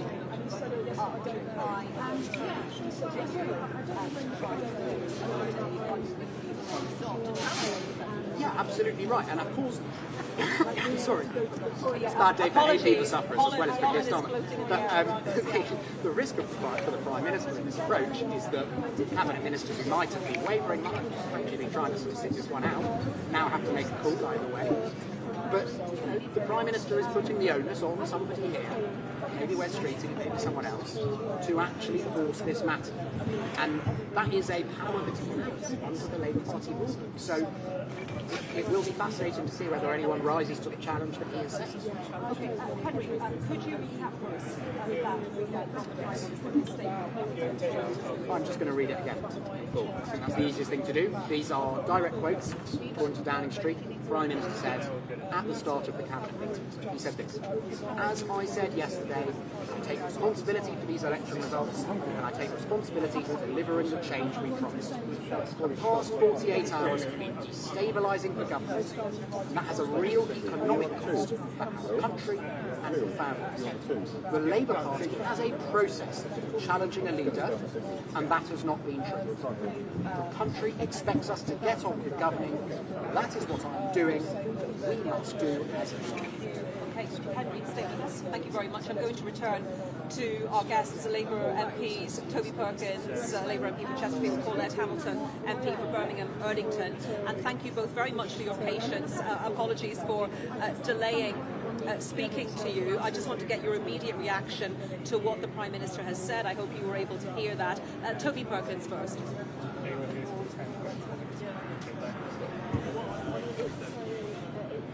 Yeah, okay. I'll get up. Holly's gone to the toilet, but I might be able to just ask them to come out.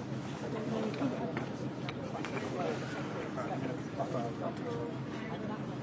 see if you can only see it. See if you've got it.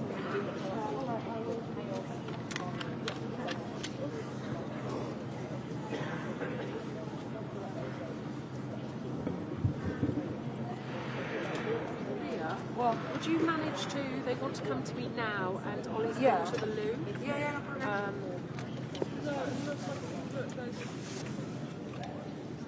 And Paulette Hamilton, the same question to you, your reaction to what the Prime Minister has said, to what your Labour colleague Toby Perkins has just said.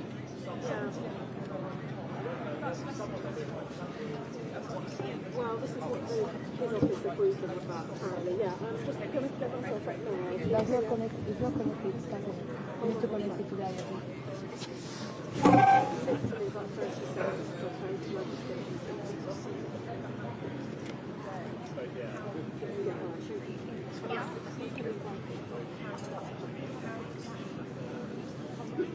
I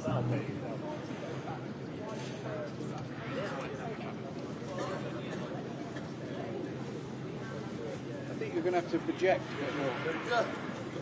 It's like Gobby. Gobby number 2. There is a difference between Gobby and this young man here.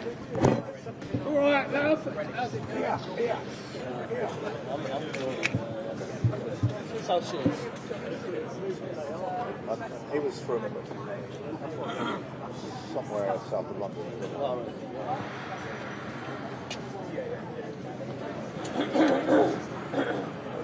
He sounded a bit They like asked me if they want to hear it live. No, he does. He did, rather, he did. Paulette, do you think I said they are on the eve of the King's speech, when the Labour government is due to set out its elections, to bring in that it would be less stabilising for Keir Starmer to set out the time they want to go, than to say, he's staying on?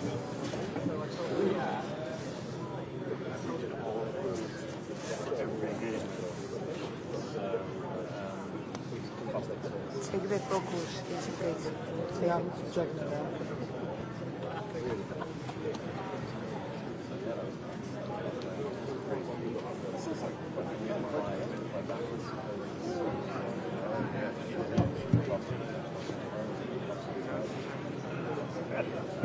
Was it yesterday?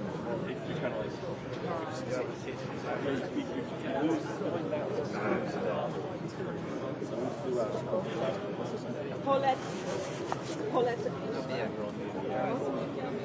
I just need to say sorry, yes, we're almost out of time to allow Toby to come in. Paulette suggests that Keir Starmer is just not the right individual to lead the party forward, to lead the government forward. Very briefly, for 30 seconds. Yeah, they did last.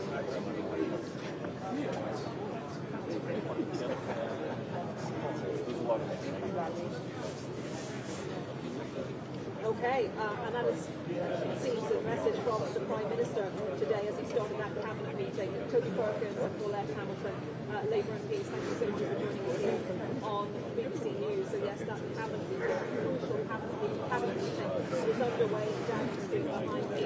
The Prime Minister opened with the statement in which he was very clear he wanted to fight on essentially a challenge to members of the cabinet to back him, and he is saying that he wants to avoid chaos. He is saying that if members of the party persist with this attempt to remove him from office or to ask him to set out a timetable to resign, that it will only bring more chaos to the voters, more chaos to the country. We will have all the latest for you here. So do stay with us on BBC News.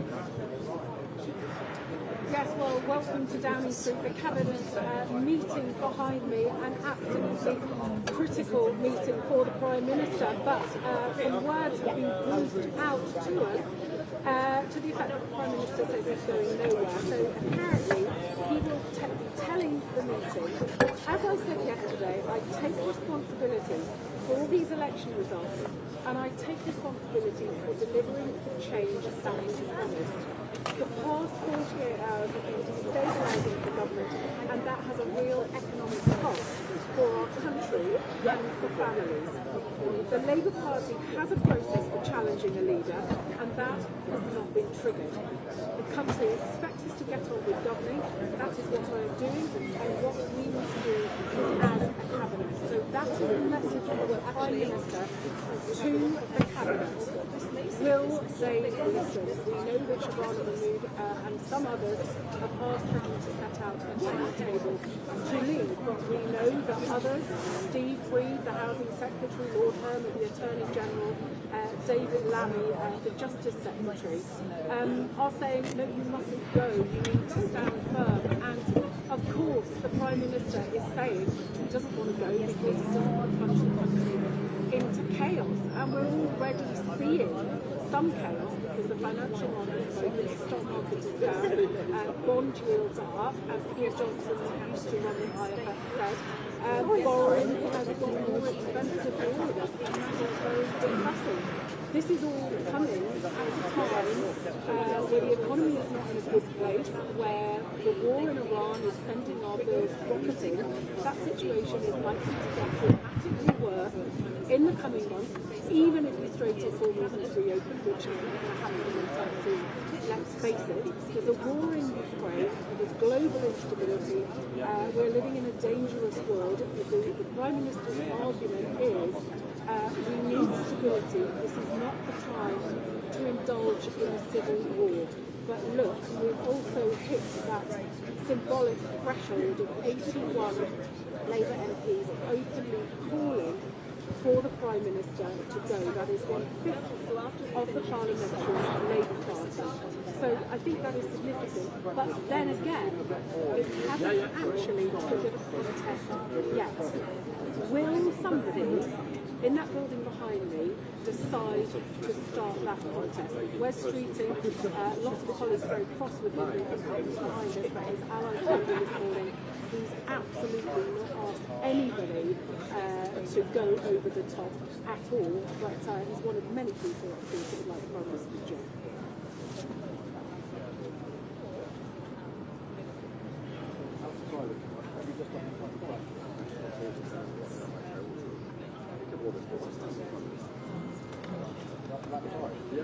Tea. Can you tell me what's coming before the tea then? Welcome to Downing Street. We are live here and this is BBC News. So Keir Starmer tells his the Prime Minister saying he's not going anywhere. In the end, it might be a decision that is taken from him. The Prime Minister also says the process for challenging the Labour leader has not been triggered at the meeting with his top team. So as the Prime Minister fights for his future and faces off with his cabinet here in Downing Street, we'll continue with our live coverage on BBC News.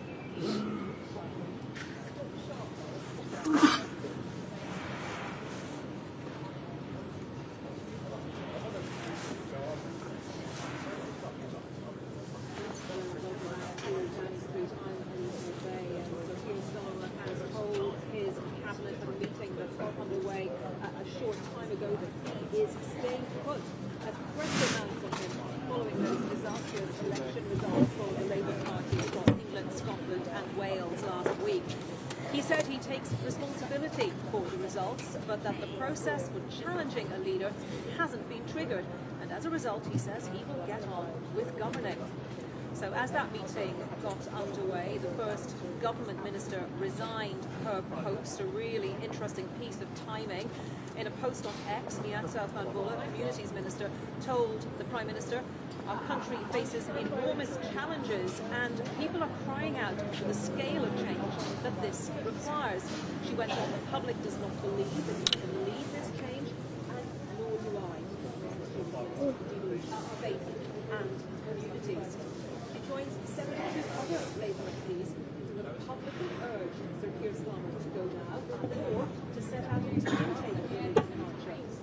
We don't know yet how the Prime Minister's message was received by his cabinet. We do know that there is a split in the room. Among the ministers calling for him to set out a schedule, a timetable for his resignation. Well,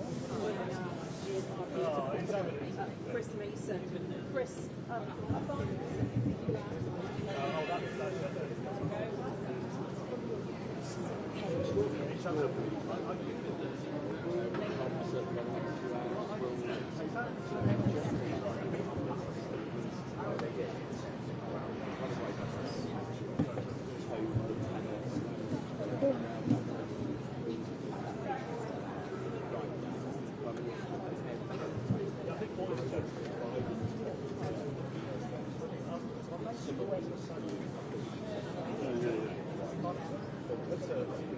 Have you voted?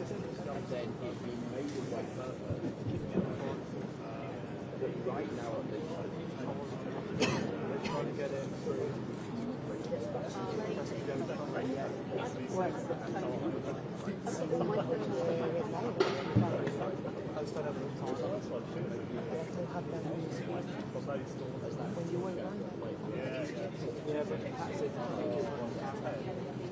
No, because when they call now, she say yes, he can do it. I mean, until they are doing it before it doesn't matter.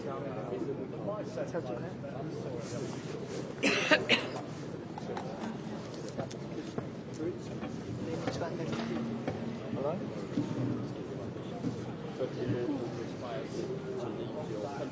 Great question. Check the lockers and the back door.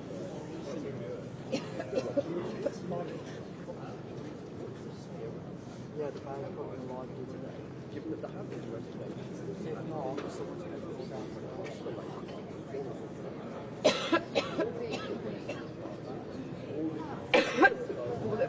Well, yes, when the herd is moving, as Boris Johnson said, the herd is moving. At the moment, the Prime Minister is standing there and saying, I am not going anywhere. So he has some words brief that he has told his cabinet, saying that he takes responsibility for delivering the change that he promised, and saying that the last 48 hours have been destabilising for the government and that it has an economic cost for our country and for families. We've seen that already when the markets opened this morning. The cost of borrowing has gone higher, the stock market is falling, not likely stability, and our economic position is already pretty bleak at the moment. So I think everything hangs now on what happens in the cabinet meetings taking place right now. We've got 81 MPs that are trying to call for the Prime Minister to go. That's the fifth in the Parliamentary Labour Party.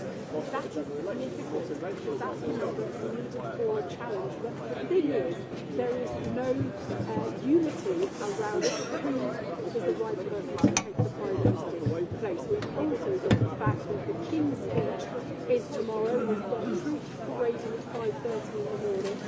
The King is going to set out the government's legislative agenda. Is this really the time to push a Prime Minister out now?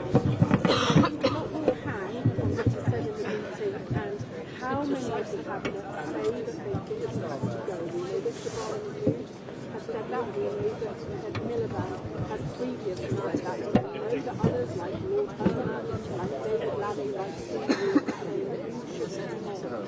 Darren Jones, one of the PM's allies in North Wales, he was saying, I can't get ahead of any decisions that he might make, but he also said that the majority of ministers need sitting behind the Prime Minister. So frankly, I have no idea what happens now, nor is there anybody else, not even the Prime Minister, and he might as well to resign when he doesn't. We don't know what happens. Theory is likely when he goes, but even if he does go, he's got no idea who might replace him. Andy Burnham is the favourite, doesn't have a seat.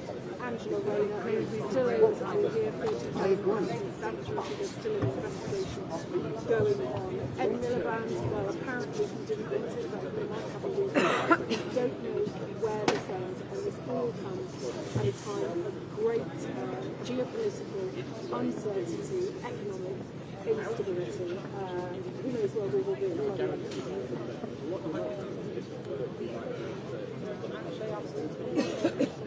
The leader who does not have a mandate from the direction of their way, that stability of whatever.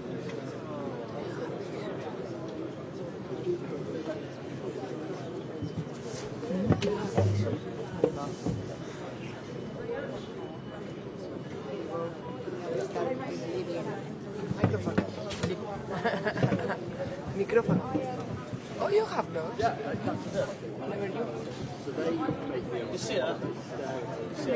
I'd be a gentleman, but you like the bar. No, because I cannot proper do the camera stuff. But thank you though.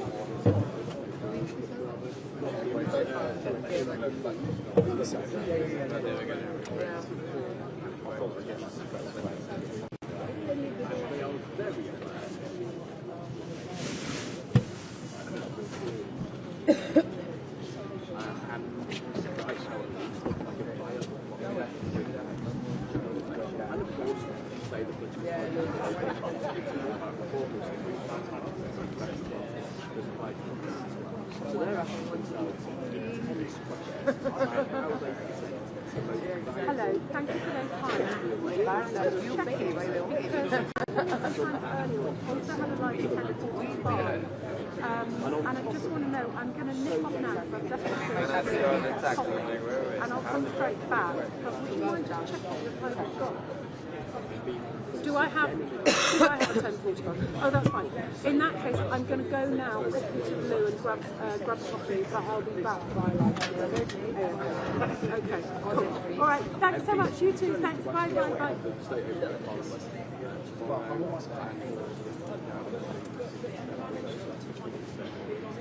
But this country is worse than in Spain, eh?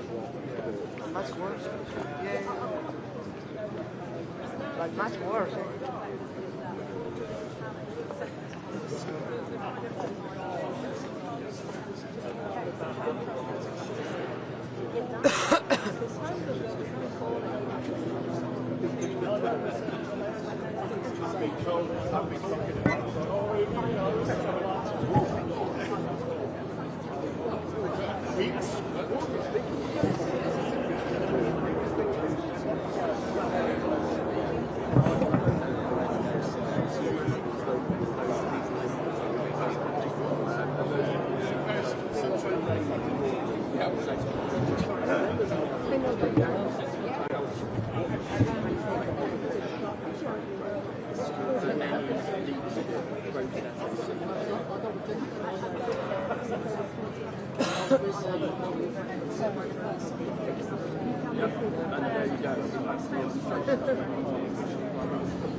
Just we can now be escorted to the toilet and then Oh, that's nice of them.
And there is something in there beyond the self-serving position of the which is the market. Yeah, it's true. Would be and could be more process is longer. However, the counter argument is political European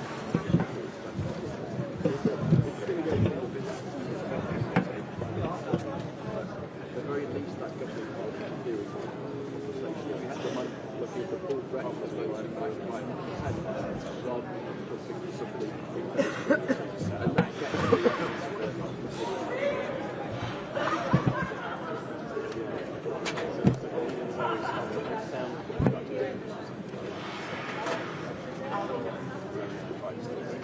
there's a lot of diary rearranged area around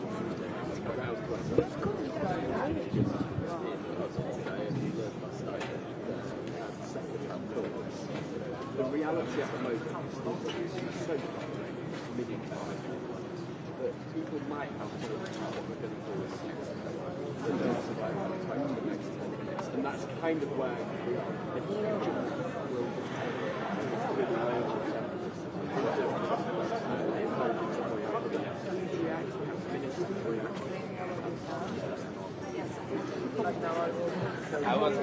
You were prepared.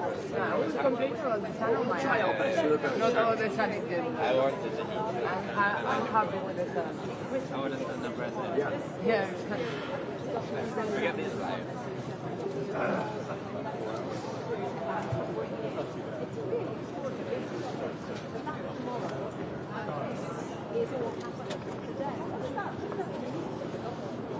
I think it's actually absurd that if you were to walk the half a mile here and Parliament down the road, you see the absurdity of what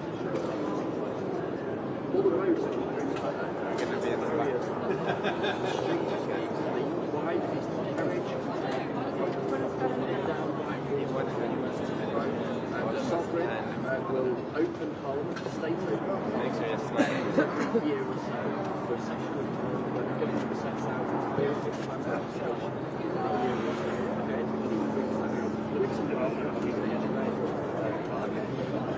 Postulated by the words, my God. Well, which government? Led by who? That is a live question.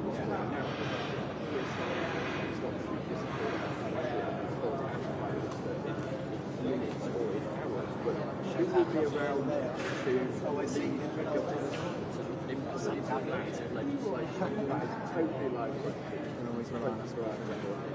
which is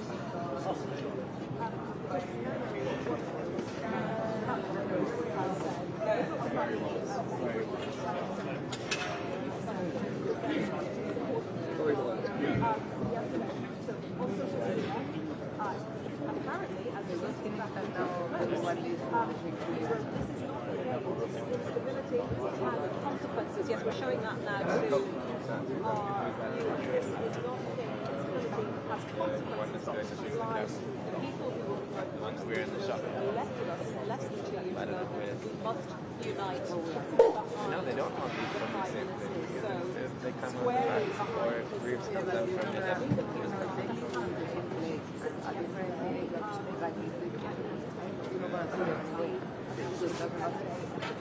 But the rest, even if there are people there, you're going to see them.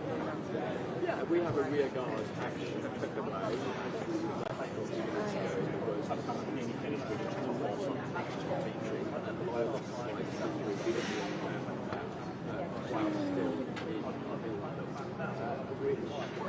one of those moments which we have now seen where politics We have got to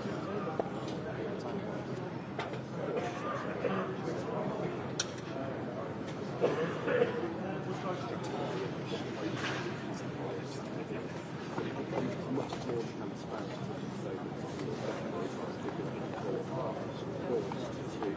to say what their bottom line is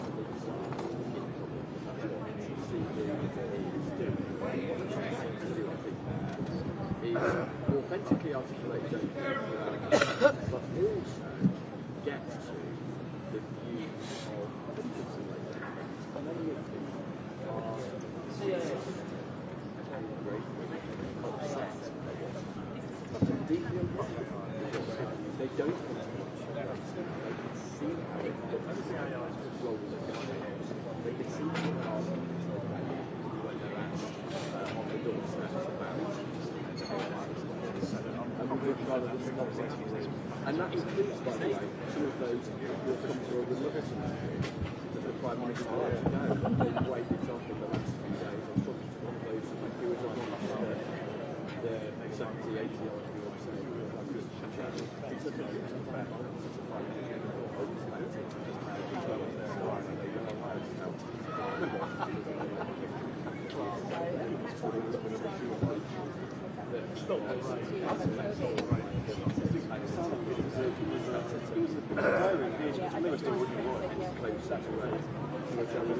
that's the reality of the kind of person there was no way to ground it.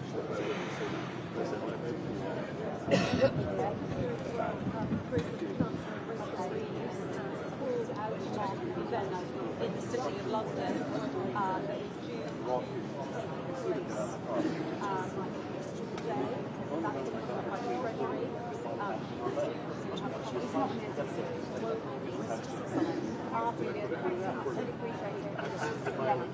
Yeah, the really expected. How do you see that? It's nature.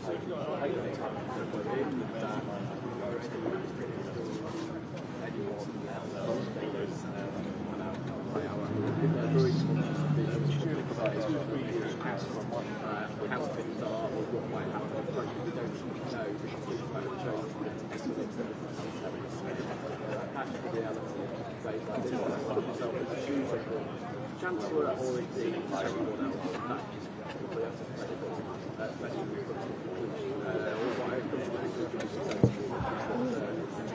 I mean, it is a bit soul-destroying. Yeah.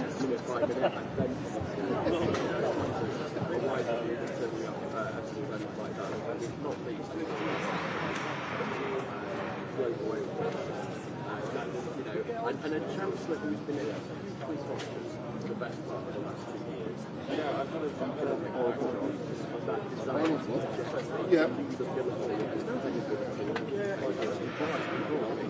fiscal knowing that political turbulence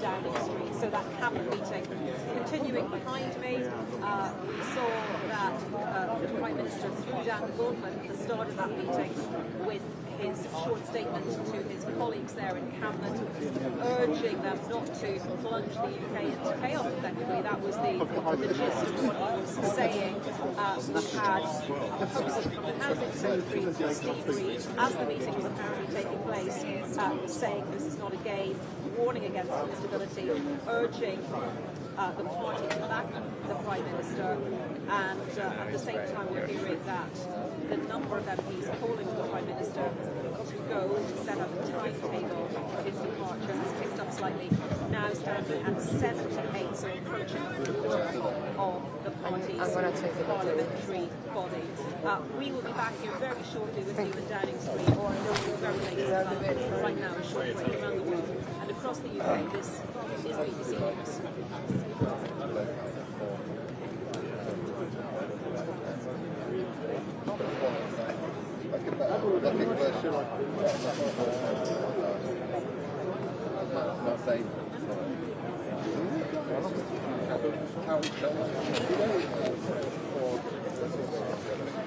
Yes. That's very helpful.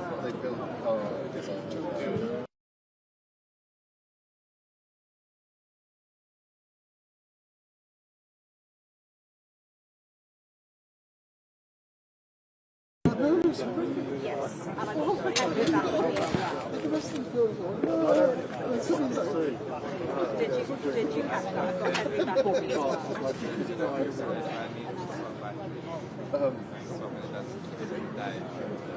1, 2, 3, 4, 5, 6. Hey, hang on. Okay, we're going to move you both that way.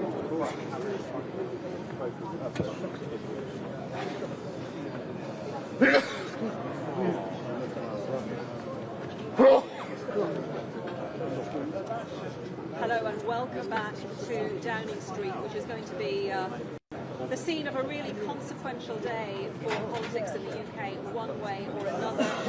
The Cabinet is having a meeting right now as they debate the future of Prime Minister Sir Keir Starmer, but he threw down the gauntlet at the start of that meeting and said that he was determined to fight on, basically saying that to do otherwise, to change the leadership at this point, would be hugely chaotic for the country, and that he had a job to do that he wanted to get on with. At the same time, as that cabinet meeting was getting underway, we saw first ministerial resignation. Bianta Nyambola, the Communities Minister, calling on the Prime Minister to set out a timetable to go, and the number of MPs calling him to do that has ticked up ever so slightly over the course of the last hour or so, from 72 to 78.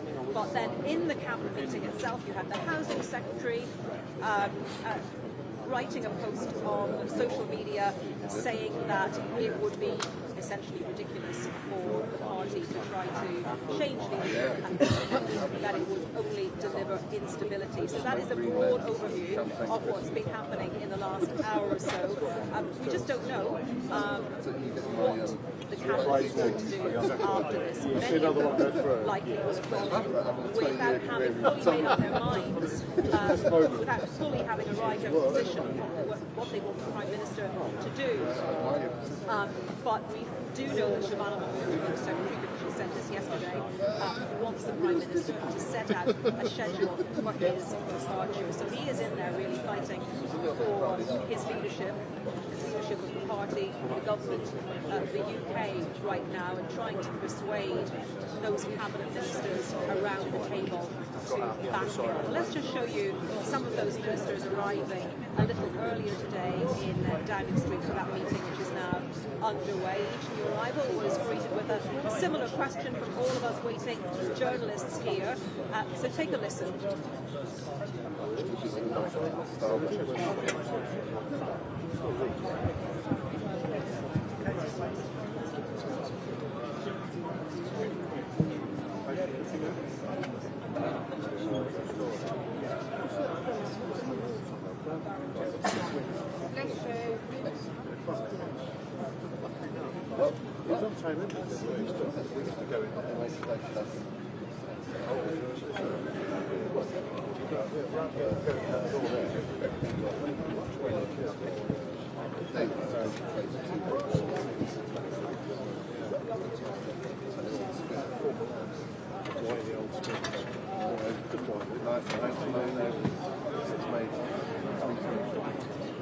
Well, in that post from Steve Reid, the Housing Secretary, apparently while the cabinet meeting was taking place, he said the instability that all of this debate over the Prime Minister's future is causing has real consequences, he said, for people's lives. And one of the things that we're looking at today is how the markets are reacting to all of this, because we know that the markets do not like instability. And joining us now is Ramzan Kamali from BBC Business. So Ramzan, tell us, how are the markets reacting to what's happening here in politics in the UK?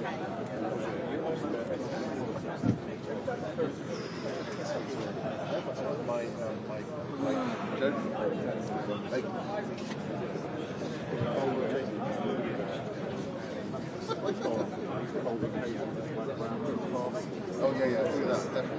That's got a signal. He's like, hang on, helmet.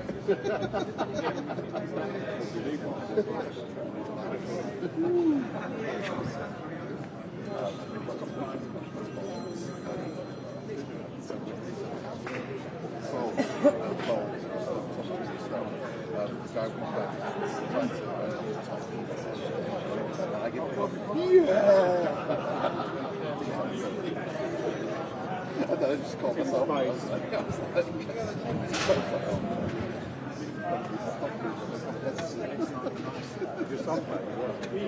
No, he's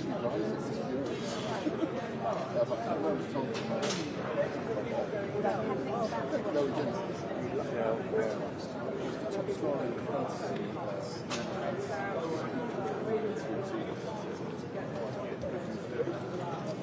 So I haven't done no, it's a corruption.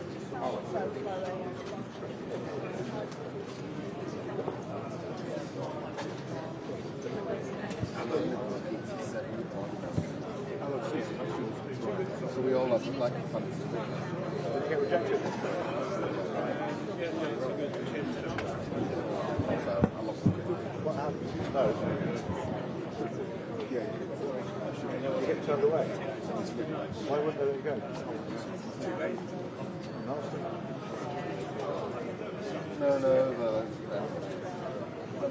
Okay, Ramzan, thank you for that update on the market situation. Ramzan Kamali there for us, and our chief political correspondent Henry Zeffman is with me. Henry, we've got about a minute and a half. The Prime Minister is saying to his party in general, and Wes Streeting, the Health Secretary in particular, put up or shut up. That's the phrase John Major used when his leadership was under strain, and that is where Sir Keir Starmer is heading today. He has essentially dared the cabinet to remove him, dared the Labour Party more generally to bring back his rival to displace him. He's saying, look, it's all well and good. Paraphrasing to be clear, he's saying it's all well and good to have 70 or wherever we are now, approaching 80 Labour MPs saying they don't have confidence in him. That's not how Labour's rules work. They are going to have a back rival candidate. And Starmer is saying that in knowledge that those who want for him to go are divided. Some of them want Andy Burnham because they want the Labour Party to move to the left in some cases. Others want Wes Streeting. Okay, so it is not that even if something did decide to rise to that effect, that all of those 70, 80 MPs would back one candidate. Keir Starmer is fighting to stability.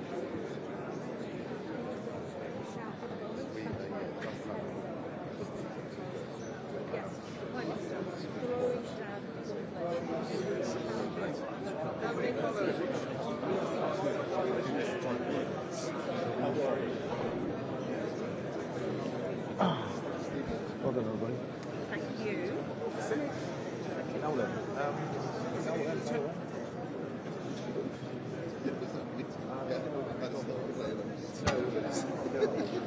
Of course, yes. Please go ahead. yeah, go ahead.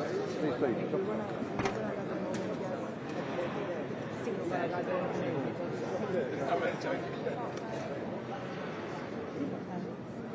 What about? You're disappearing.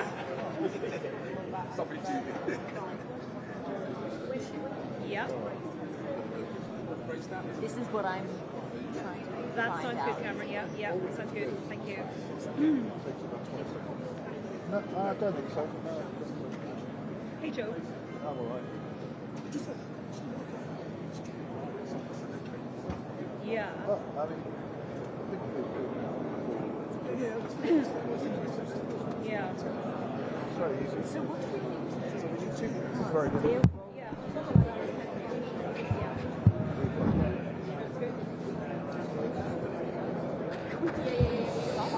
In a package? Yeah. Would that be? Yeah. Let me start. Okay.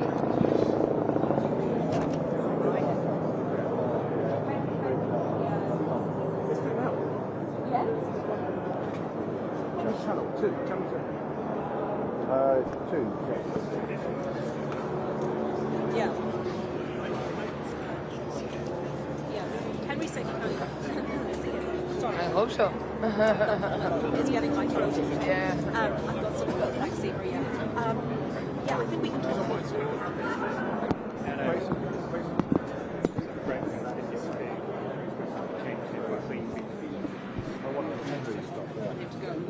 what does it do for that person or people? So we can talk about that. Sure. Thank you. On the IF. Yeah.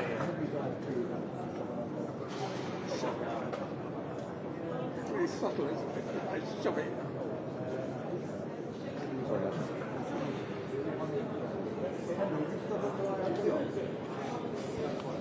That green cable goes in that hole. No, leave it in that end. Just stick it in that end. Yeah, go ahead.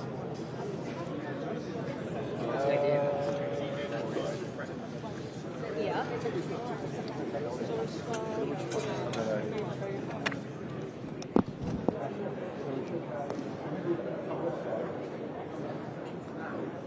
But it's not on air yet, Richard. No, just a frame shot. Frame it, yeah.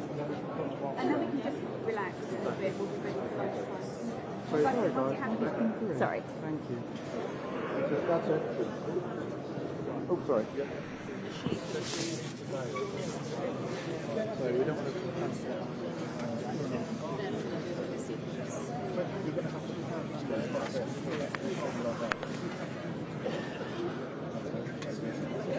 where you are, please. In fact, you go that way, the time is left. And just turn to me. This is for the when we do our.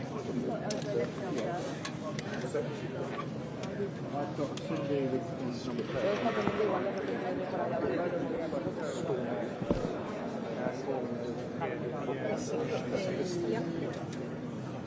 Yo no tuve problema.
Step back, to step down from their challenges to him, not all the counter-viewers are opposing him. We heard from the Housing Secretary, Steve Reid, who during that meeting posted on social media urging the party to unite behind the Prime Minister, saying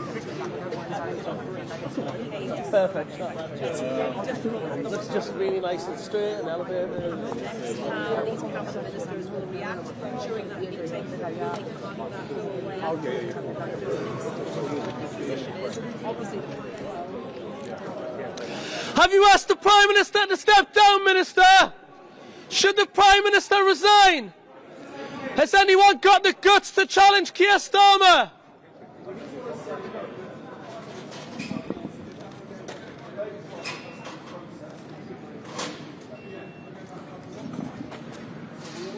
Is he now the Prime Minister in name only? Is he right to fight on, Steve Reid? Should he continue? Steve Reid, the Housing Secretary, who I was just mentioning during that meeting, his support for the Prime Minister and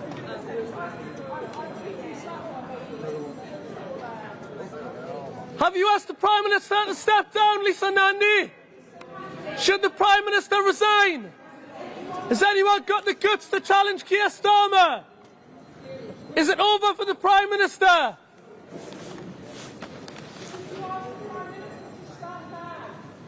Should the Prime Minister resign, ministers?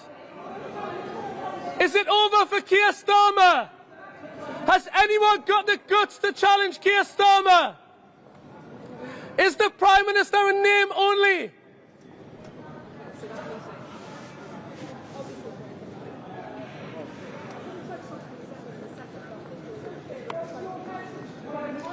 Should the Prime Minister resign, Bridget Phillipson? Is it over for Keir Starmer?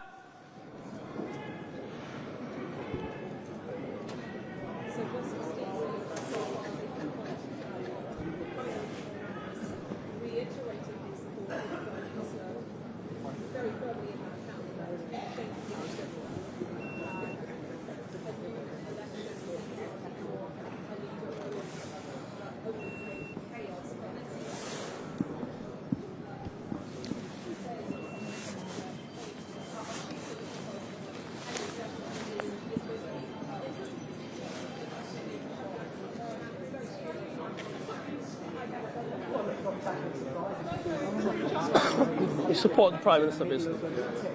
It's hard to tell over your fucking shouting. I did pause for a period, though. Oh, that's very good. Well, you know. You started shouting when he was answering the question. Yeah. You've got to take your chance.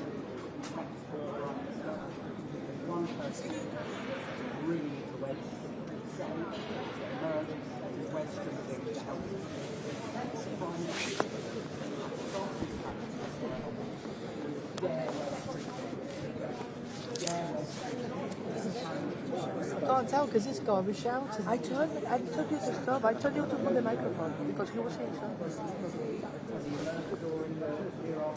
time you try to talk to me now, I'm going to shout over. Hey, go on. I'd like to see you beat me. You're your mate, actually. You'll be giving us that yowls from Dudley. It's always the quiet thing which is in the You're more eloquent though, Ollie. My words hit harder.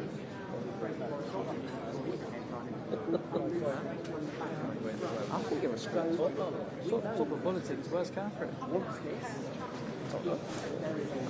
I'm not in charge of headphones. I'm sure she'll know. I'm sure she'll.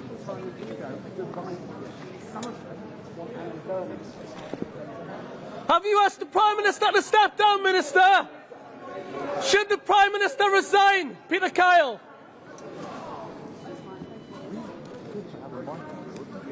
Ed Miliband, should the Prime Minister resign? Have you asked the Prime Minister to step down? Is it over for Keir Starmer?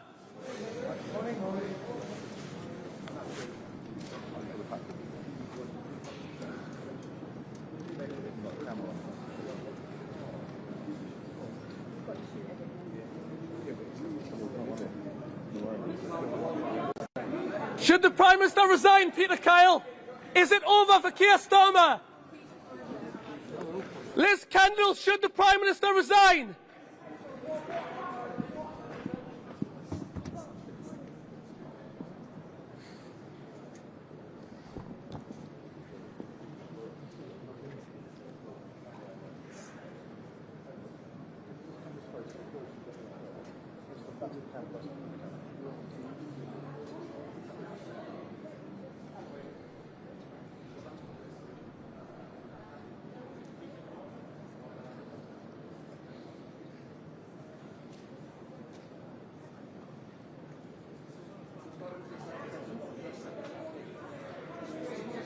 Have you asked the Prime Minister to step down, Liz Kendall?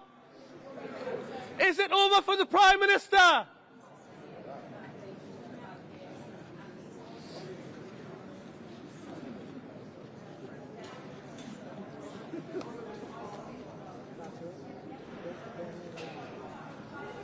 Should the Prime Minister resign, Pat McFadden? Is it over for Keir Starmer? Is he finished, Pat McFadden?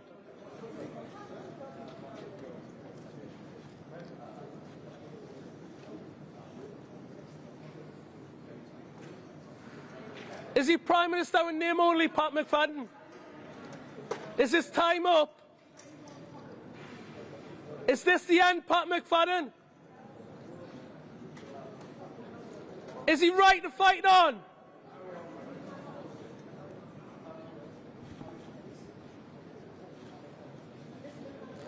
Pat McFadden, is the Prime Minister delusional by carry on? Should he go, Pat McFadden?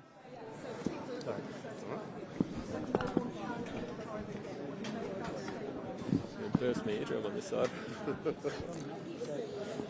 No one else can hear, like, some BBC are saying it. Like, they're all like literally going.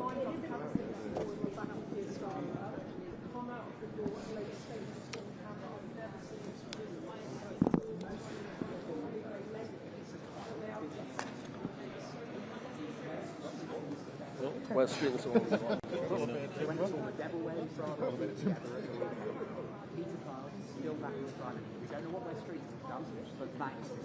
Yeah, he said there was. I'm not sure that's right.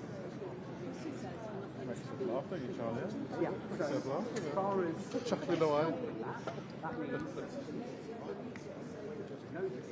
Dawson will come out of a little fat as well.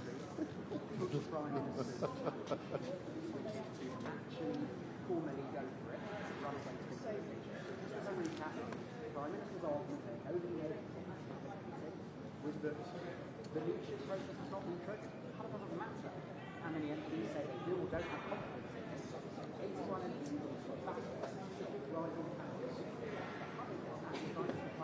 What's the addition from those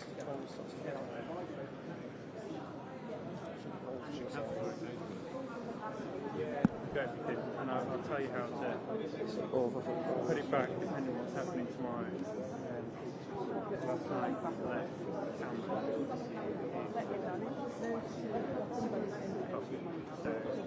might have to do it again. We'll know by later. But yeah, the kit's all mainly 61. Well, this is a rather different situation. These commentators want to tell us what is going on, and the Prime Minister is going on in the eyes of those promotions. Although, look, some of them catch up. The energy is otherwise which close ally in the Atabambo. Have you asked the Prime Minister to step down, Minister? Should the Prime Minister resign on it early? Is it over for Keir Starmer? She's the chair of the Labour Party, and he's getting on with it.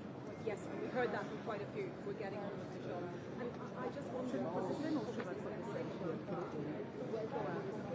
those.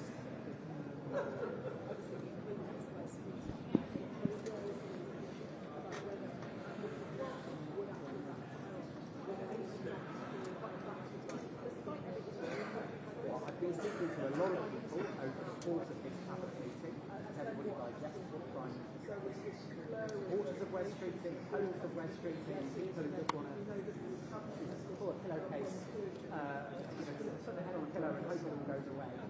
The whole spectrum of the Labour Party. A lot of them West Streeting must be the assumption of loads of people, although this is denied by allies of West Streeting, is that some of the resignations yesterday as parliamentary participants, some of the emphasis on the management of the Prime Minister are doing so because they want to. We all know. How many people have come out so far? 6 months. Who has West? I understand. Well, yeah, well, you know, I'm not a human being. Stand up.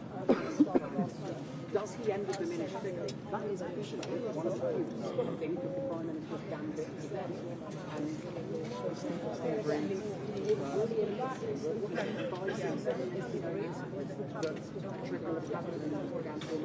Where's one? Please, Steve, Pat? Having a meeting with the Prime Minister to resign, I don't know, to tell him he's sorry. I mean, we really don't know. This is a Can't hear anything. fascinating. Who are the one speaking? Steve Prince, Pat McFadden, and who else? In the puzzle of this day that we are trying to have the pieces of and work out what it actually means for Those are the ones that for the Labour Party, for the government of the UK. Did you share what they said?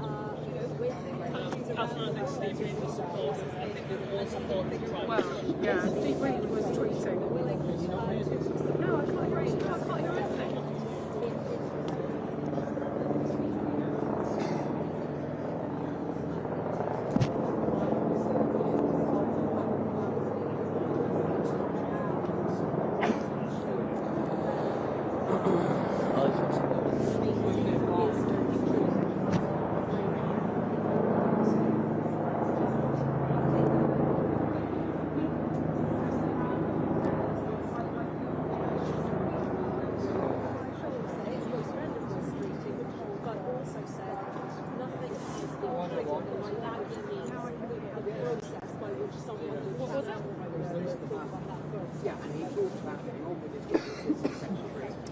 Yes, I can hear you now. Sorry, I couldn't hear anything before. This bit of the scrum, but the clear indication I took from it. Thank you. Broadcast studios supporting the Prime Minister just yesterday morning. But Peter Tubb is Wes Streeting's best friend in politics, so that is quite a significant division between the intention if you don't know what Wes Streeting is. That's significant. We also have Stephen Green, close ally of the Prime Minister, hosted on Not like that, no. Who else have we seen? We also got the right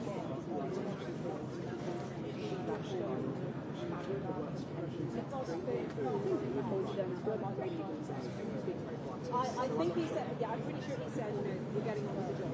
And Tony, the chair of the Labour Party, Getting on with the job again. Miliband didn't say anything. I certainly didn't hear He did not say anything. That's interesting. Potentially, it might not be, but we're in a creative situation where we go to Ed Miliband, the energy secretary. Nobody will need to be reminded of him, do it anyway. Former leader of the Labour Party from 2010 to 2015. Beat one and determined. mean, there's been reports in the past 3 weeks that Miliband's all these elections suggested that 9/12 Miliband is not going to be very strict here, so he would want to keep an eye on any close ministerial ally. This morning, just before this came the first minister silent from the government. Yeah, and just to recap a little bit more what Peter Pye was saying, as we mentioned, he said nothing was triggered in terms of a leadership challenge. He also said it's about to go to process. Working really big issues with this. The conversations that goes on social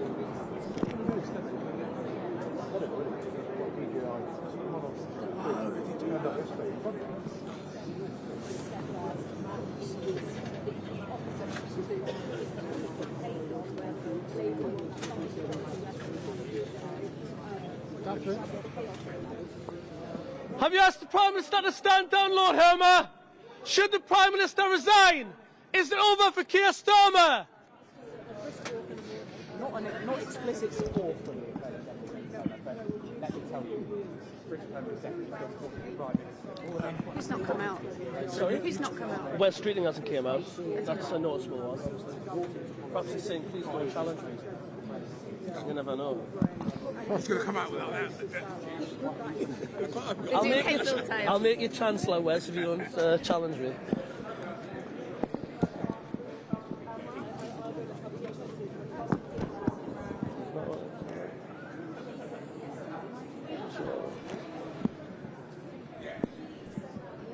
What's going to pay you now? Oh, they're just happy about it. They're not happy about it. Who's not happy? Oh, because he's hearing of those little things. Well, they should come down here and see for themselves.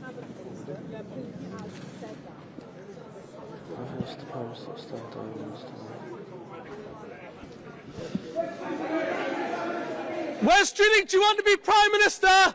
Will you challenge Keir Starmer? Wes Streeting, do you want the job or not?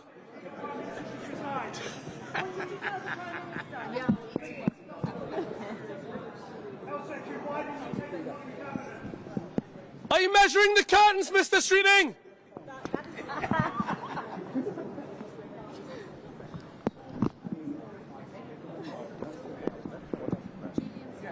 Lammy hasn't come out yet. Yeah, he has. Yeah, he came out with a massive rush of them.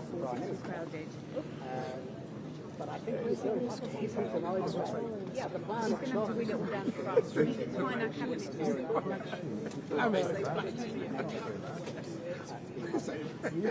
to be in the press at the end. I'll still get a job, don't worry about it. Yeah. But can you or Johnny go and meet him?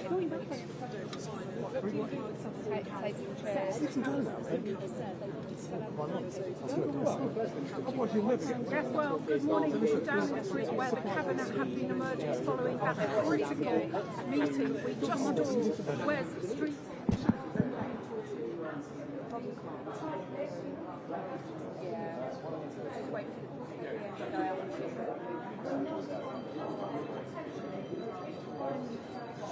go. Come back. No, this is too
Now, all the questions now.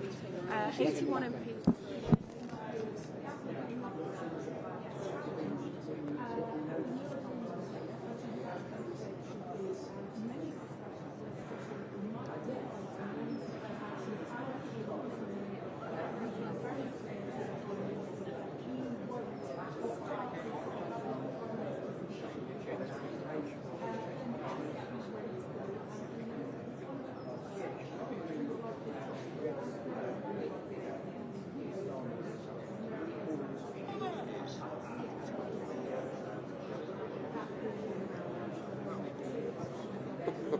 Or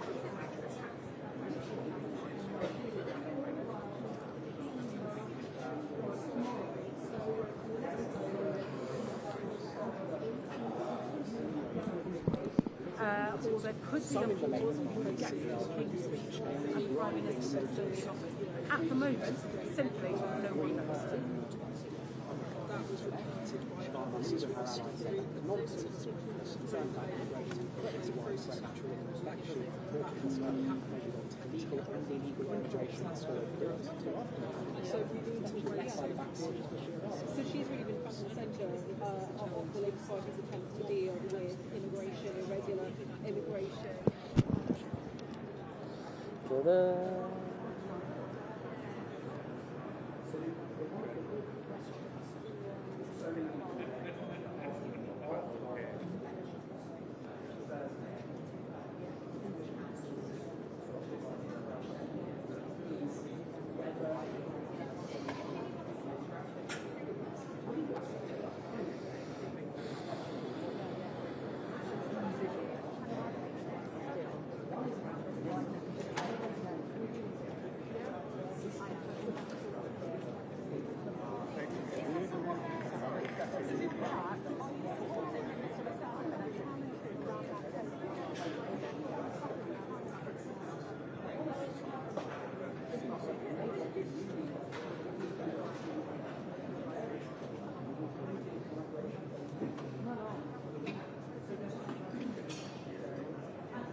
But I don't think he's focused on this morning. This is a man battling in the inner mechanics of the Labour Party for his own position. And it is very much a discussion playing out in the ear of hundreds of the national and international media. But this is a man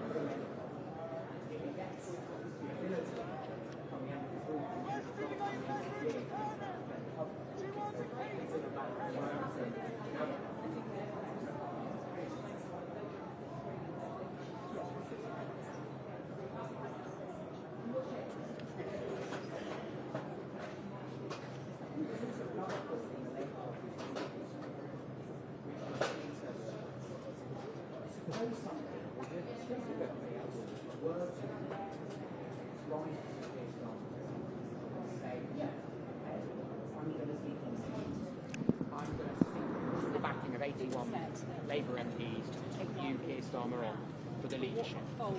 Keir Starmer doesn't need 81 MPs. Keir Starmer, as the sitting leader of the Labour Party, is automatically on the ballot. So we could well end up with a situation here where Sir Keir Starmer fights a leadership election among the Labour Party members against West Streeting, Angela Rayner, whoever, name it.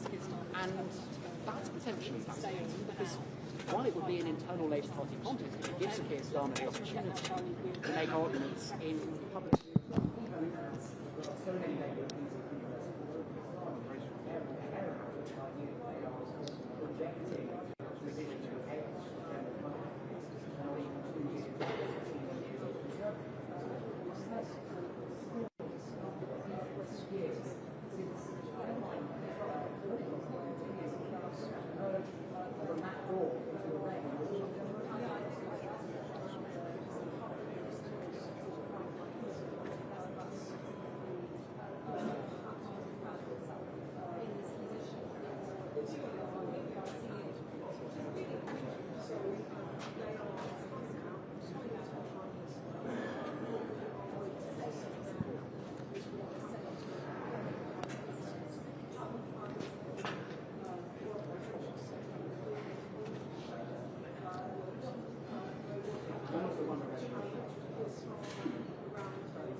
more generally members of Parliament to make what he might have to make. Because yesterday the pain yesterday so perilous for the Prime Minister, not because of any of the people who walked in and out of the cabinet publicly back the Prime Minister and also for the Prime Minister to clearly tell his party, his cabinet, if he wanted to.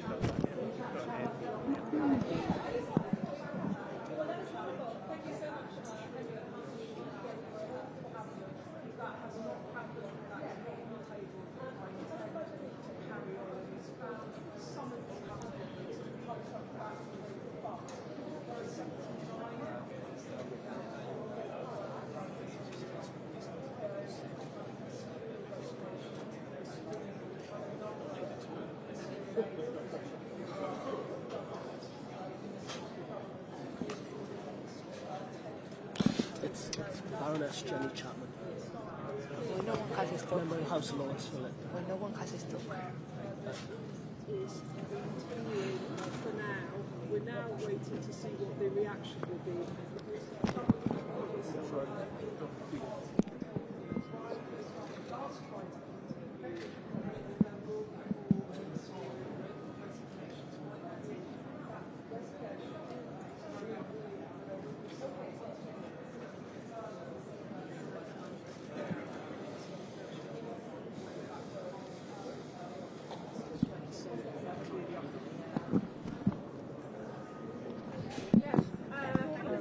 Coming out making supportive noises about the Prime Minister, all except for Wes Streeting. Will he make his move? It may be the best chance he ever gets.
He's the Mayor of Greater Manchester.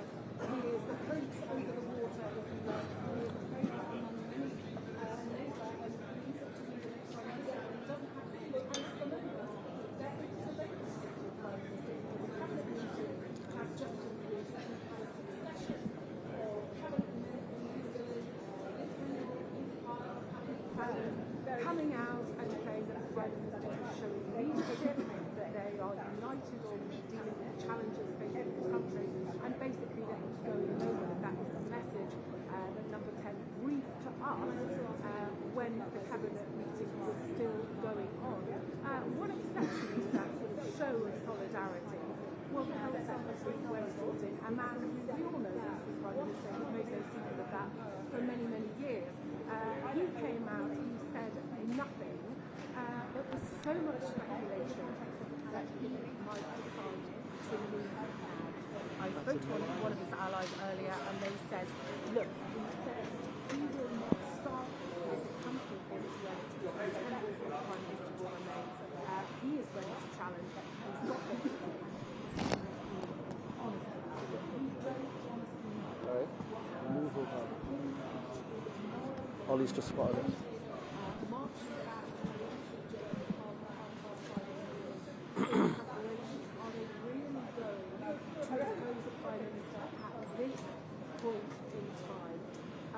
Nobody knows what happens next. It was a government campaign on the back of Labour chaos, and they promised to end the chaos, to bring stability, and yet here we are again. And if this Prime Minister goes, we could be looking at 6 Prime Ministers in Britain in just 7 years.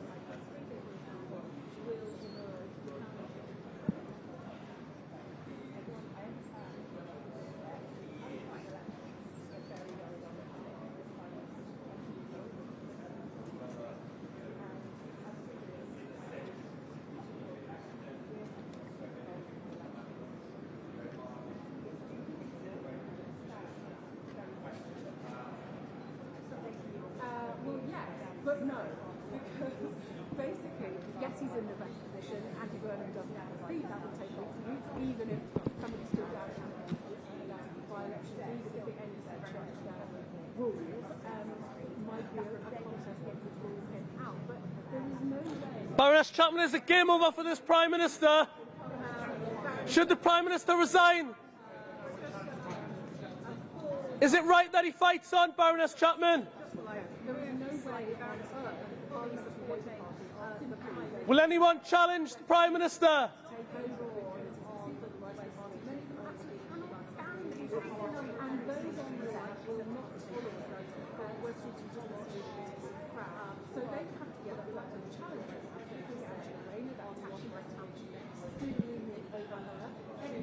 Prime Minister, but clearly that, according to her account, that meeting was very much focused on delivering for the election in terms of the key issues. Remember the original purpose of this cabinet meeting today was to talk about the war, the US war with Iran, and the impact of that war of people here in the UK in terms of security, crisis, and so on. So really interesting that she's come back to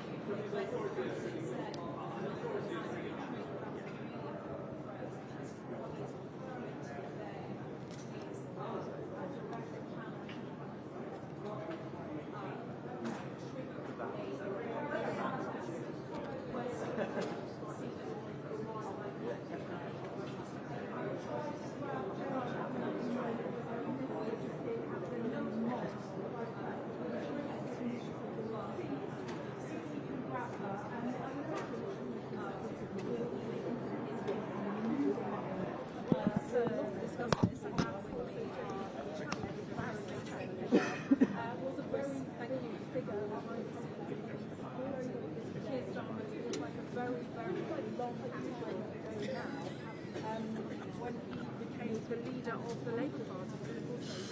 The leader of the Labour Party things that he then later abandoned, and they got elected, promising an end to chaos, promising change, Who were volunteering?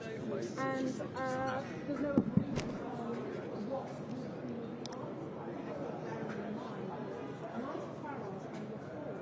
campaigned in the elections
indeed to be laying out a legislative agenda.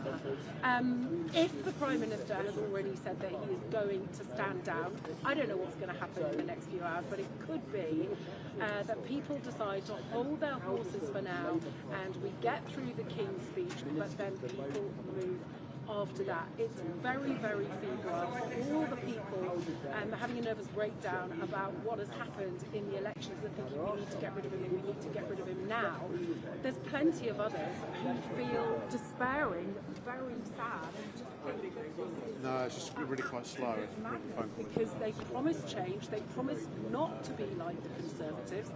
Labour find it difficult to get Prime Ministers into number 10, to get Prime Ministers elected. And of course, if they replace the Prime Minister, opposition parties will say they have no mandate. Just as happened when the Tories removed Boris Johnson, then we have Liz Truss, and Rishi Sunak, and people would say the public did not vote for this, and if they change Sir Keir Starmer, the public will not have had the chance to vote for the new leader, and that new leader could take them in a very different direction. Andy Burnham, he said, basically, don't worry too much about the bond markets. Well, the bond markets are absolutely having the heebie-jeebies. The cost of borrowing is going through the roof. It was already high. The stock market is falling. And that's one of the arguments saying that economic security is willing to stability is important because if you don't have that, there is an economic cost. Seeing that play out, and that's happening at the moment.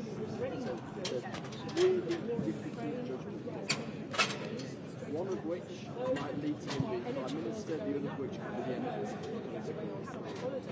And the situation is likely to get dramatically worse. It's a high stakes decision for him. It's high stakes, everything that's happening. Take this moment.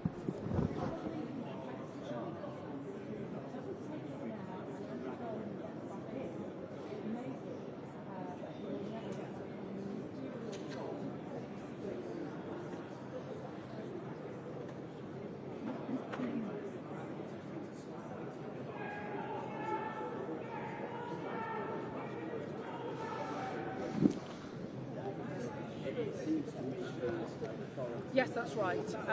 Peter Kyle is an ally of Wes Streeting. At the moment, he is sounding loyal. He said we've been talking about the challenges that face the country. We know that the two of them went out to the cinema at the weekend, and I think they saw, was it The Devil Wears Prada 2?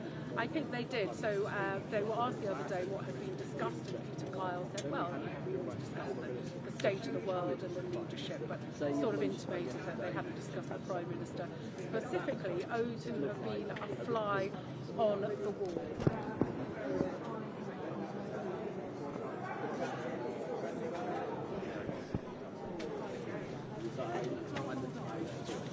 He's doing a very good job. He's leading the cabinet this morning. He's making decisions.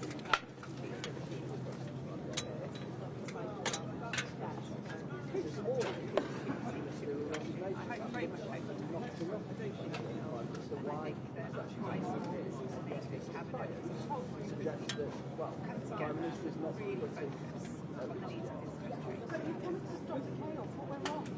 we will stop Baroness Chapman is saying that they will stop the chaos.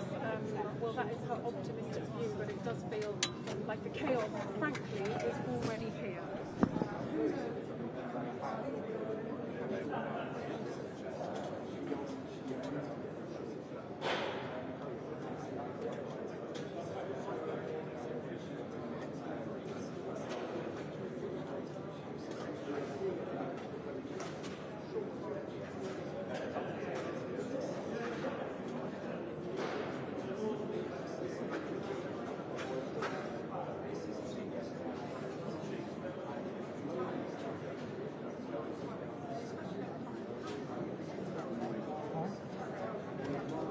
Saying anything?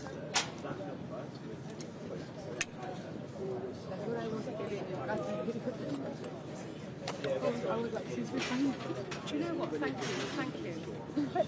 But tell me when they can't hear me. Ollie, can you turn off the volume of the mic? Can they hear me? Can you put the microphone? It's Natalie.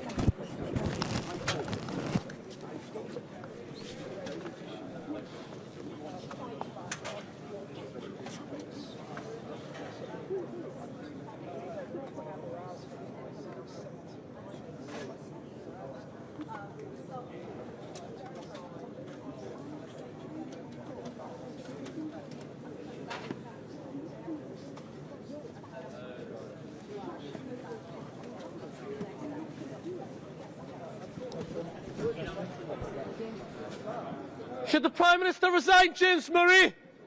Is this the end of the road for Keir Starmer?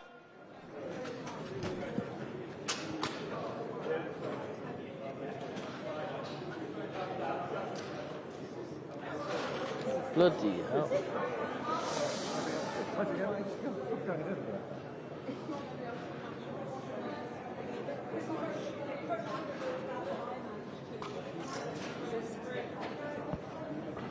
Should I? To pick up on the question that you asked at the moment, the Chief Treasury, the Chancellor's deputy, so many people it's a period of intensive then first so Peter Kyle I'd like to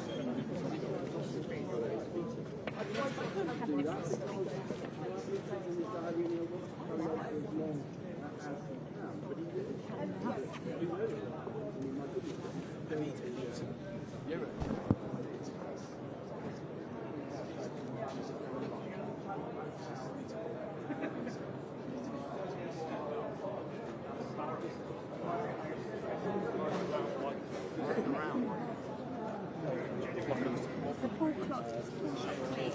No, I'm speaking to Pat on my desk now, Pat format, and I've said he wants us to stand down.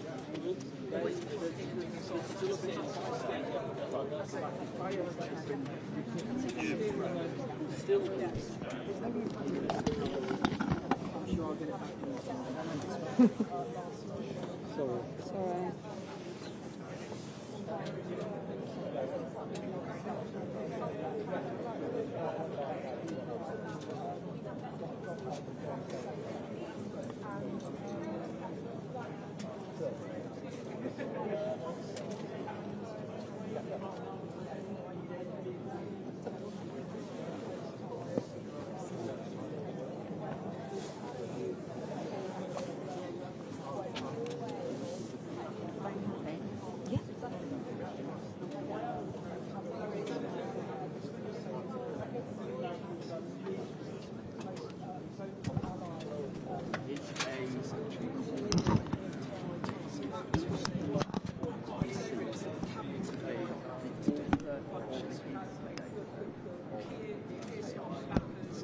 And he believes that the leadership would be exactly that.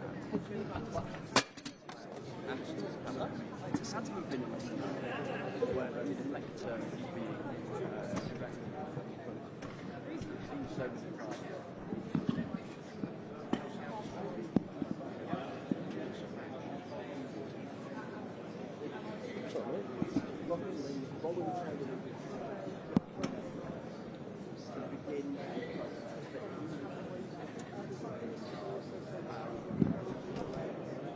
Alright, this guy? Alright?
Just to let you know, I'm going to have to charge my phone.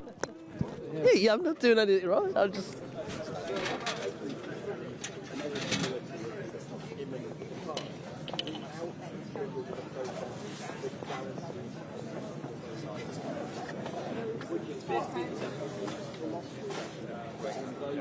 Food of gods.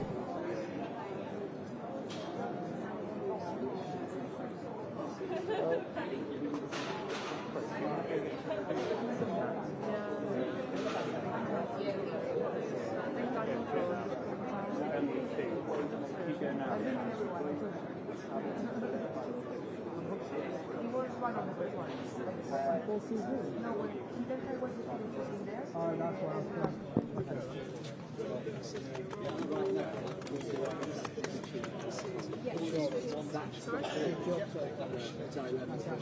People shout so like we're not robots. I don't have eyes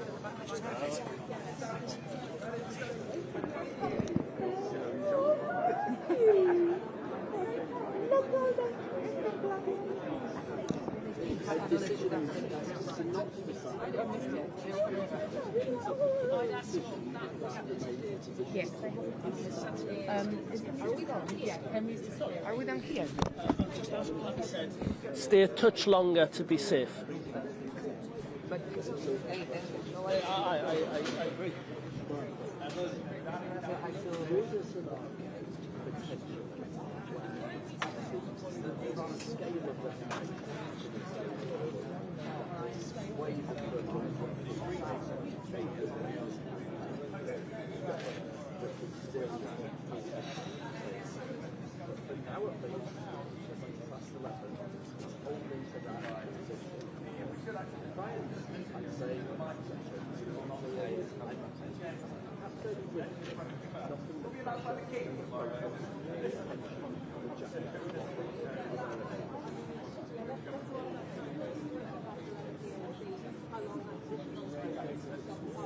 Political editor, the BBC political editor. Thank you very much indeed. I want to get Chris's thoughts and analysis on what's been happening, and it certainly has been incredibly busy. Few hours here in Downing Street, incredibly busy. 30-40 minutes or so as those cabinet ministers left number 10, and as you will have seen if you've been with us, some of them spoke, others giving nothing away. Let's just take a look. Well, the ones that came to talk to us were all very optimistic, positive about the PM. We just spoke to Baroness Chapman, as you saw a few minutes ago. She is an uber Starmer loyalist, and she said that we're getting on with working out how to deliver people what they need. And I said, you said you'd stop the chaos, and she said we will stop the chaos. We will stop the chaos. So that's from a member of the cabinet this time. Although it feels very much like the chaos is very much already here. Clearly she, and there are others in the cabinet too, feel that this is not the time to change leader, not least because Westminster is getting ready for tomorrow to lay out the government agenda for the next term. But I think what happens is how they could be critical. Westminster is very, very tight meetings.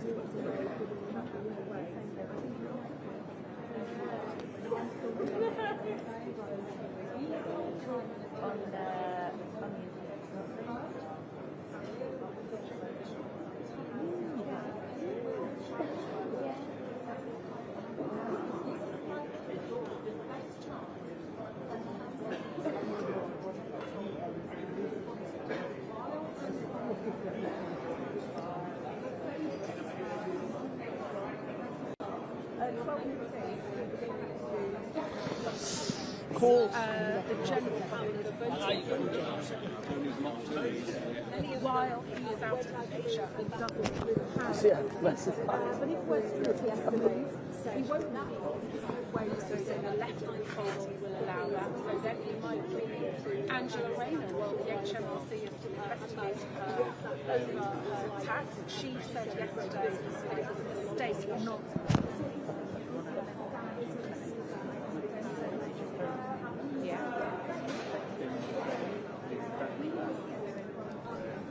Prime Minister should set out a timetable and go. He apparently doesn't do top job. But again, these are people who are not just going to sit aside and let West Streeting want into Downing Street, but of course we are getting politically ahead of ourselves. Currently, Prime Minister nothing has very triggered the words of another minister, Peter Times, who came out and stated no leadership challenge has been triggered. Well, joining me now is Professor John Tom, Professor of Politics at the University of Liverpool. Thank you very much, John, for joining us here on BBC News. I think we need to sort of all take a collective breath and reflect on what's been happening here over the last few hours. just give us your initial thoughts. On the culture chat as well, you should.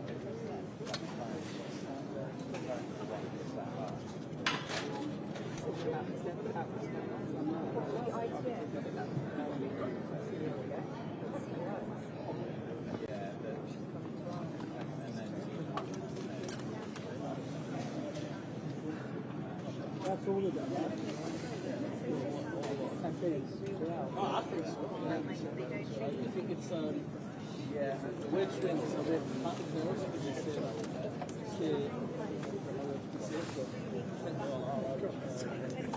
You need sound. Yeah, you do need sound of this. Yeah. Really, you really. I'm not good for bad. I think it's just like a call. We need to have a course that.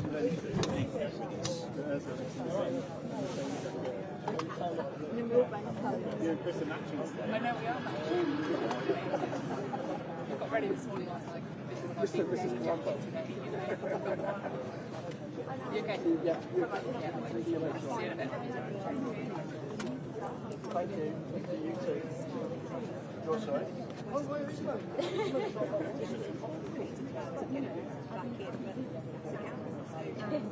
Yorkshire tea, that I like.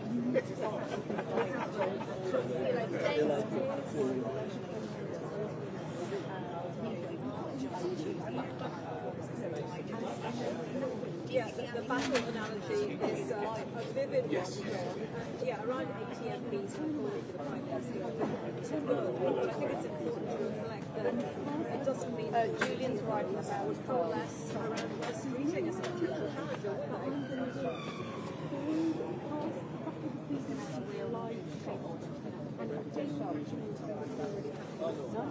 And she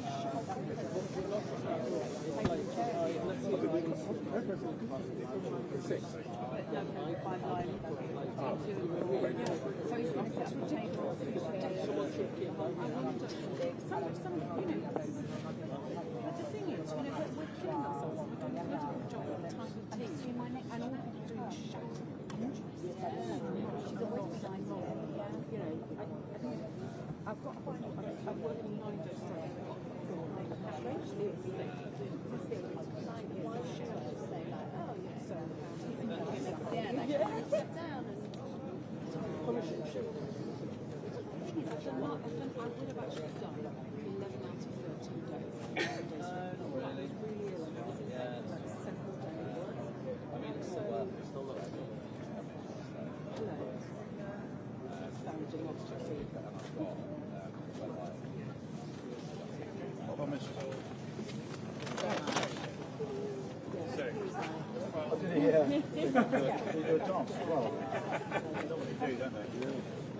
Would you like hello?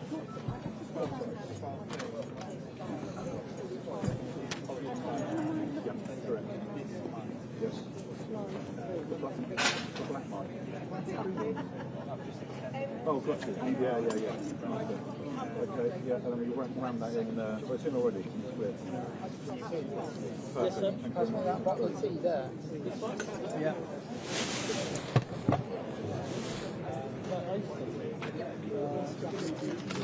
John, we're very nearly out of time. Briefly, how damaging is this for Labour ahead of the King's speech tomorrow when it sets out its parliamentary programme for the year?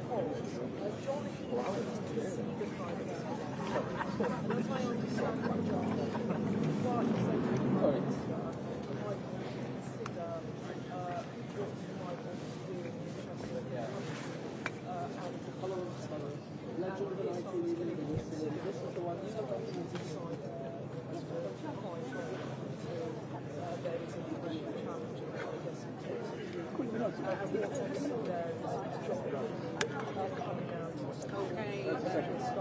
John, thank you very much. Professor John Tongue from the University of Liverpool there with his thoughts on, well, I mean, yeah, let's say very fast-moving few hours here in Downing Street. The Cabinet meeting is over.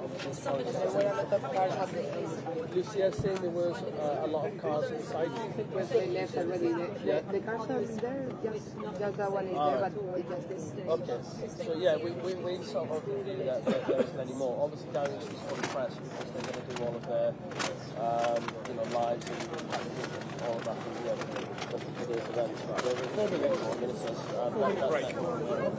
4 minute break. Yeah. Oh, yeah. Okay. No, it's very okay. Yeah. No, I'm not too bad actually.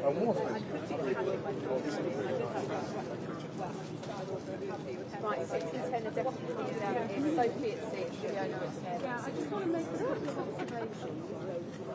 First of all, I'm working 9 days straight. Yeah. 4 o'clock for the last 2 days.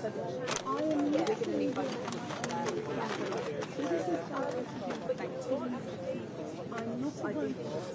I had presented. So, this is taking over. So I think that we can line up with them. Yeah.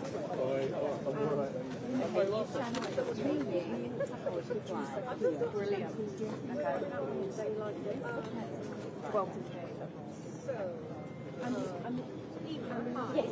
Oh, I do not have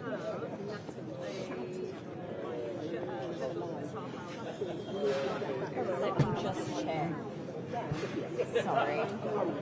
Just hearing about logistics. Johnny shouldn't say that.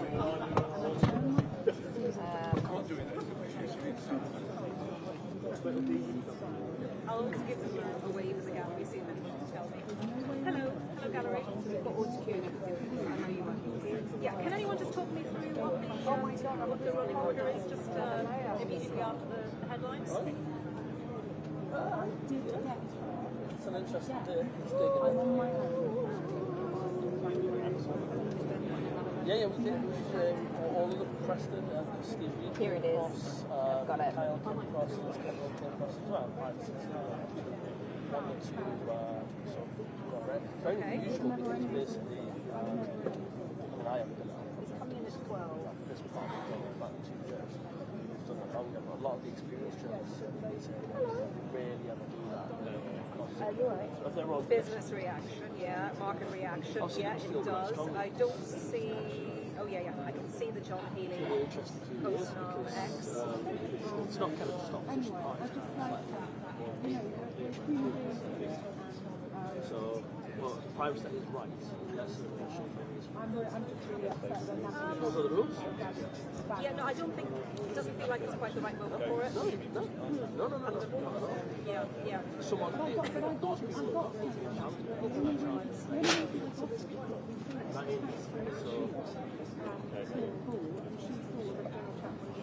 that's the thing.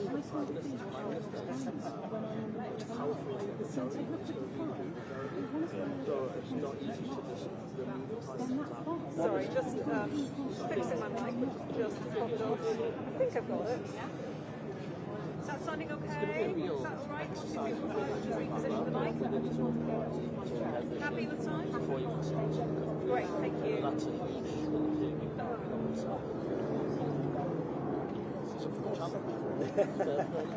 It's a better run than going.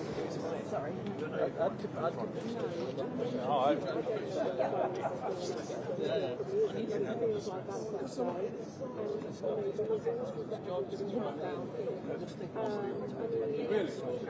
Really? Yeah, as soon as you need to get the sauce, it's quality. I mean, oh, I think 10 seconds come by. Yeah, not everyone can do that. I just wanted to say this because I just feel that none of this is my fault and I'm really doing my best.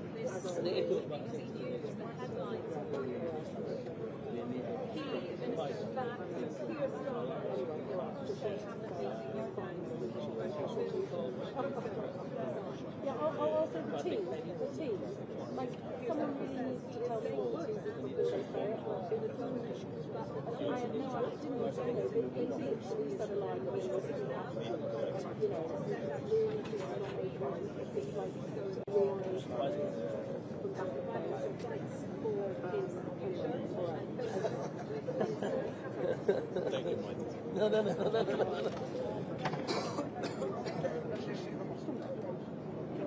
What I wonder though is why is that even in this daylight there? Because it's like giving people.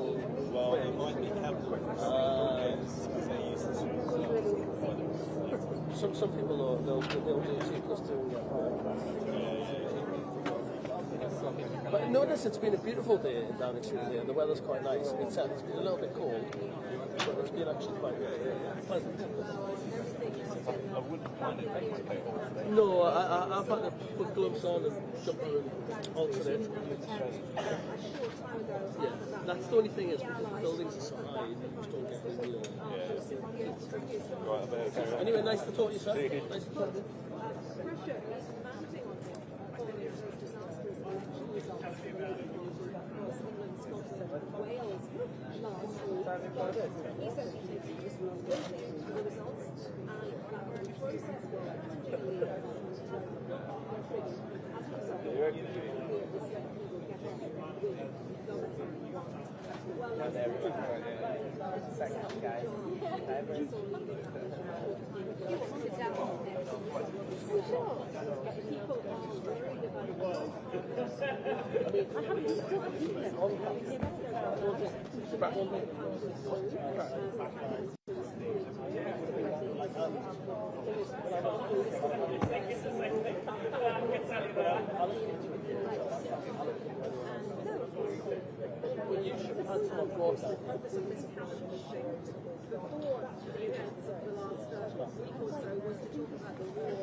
Right, we'll say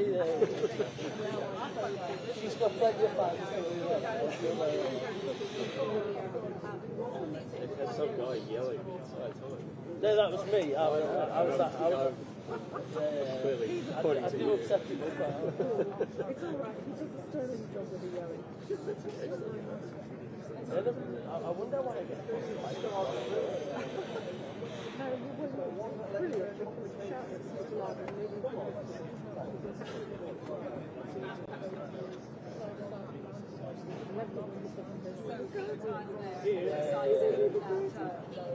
mind you, I'm down as well. And obviously business, the markets always certainly a different day. So we're going to give taxes all of this question about here's the right how many some markets maybe now producing businesses and Kamali. Perhaps I'm going to have you with us again and just give us a sense of that market reaction to this Couple of things. Number one, this is Tim. Just in what are this bit?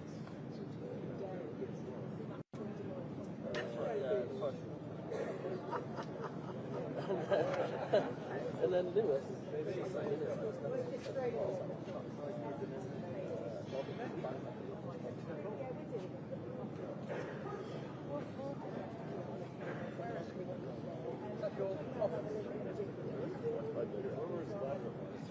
I am actually in. If you were here on time. Next one, it might be next one over. If you were here on time. It's next one over. You know what? Just going to dump it.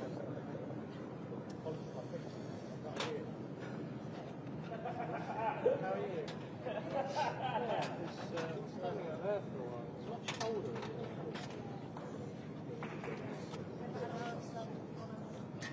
Arab sun. We said an Arab sun. Sahara dust, maybe.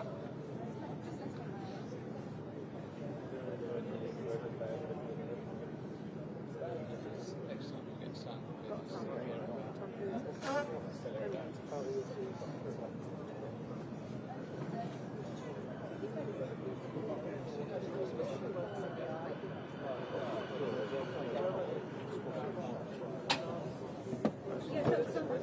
That's fine. I'll stop this one. Just fine.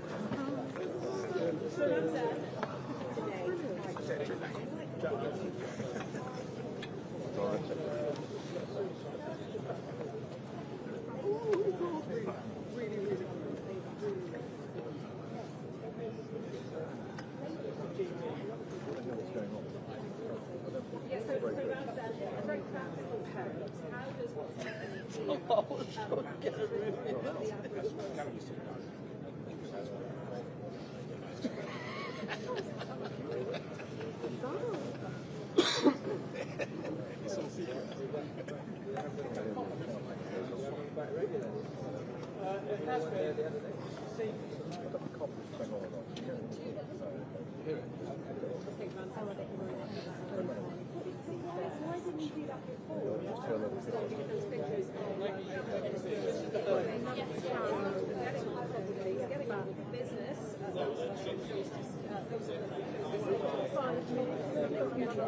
Hi, Mark, you alright? No, I just basically said that if they have some members, I just said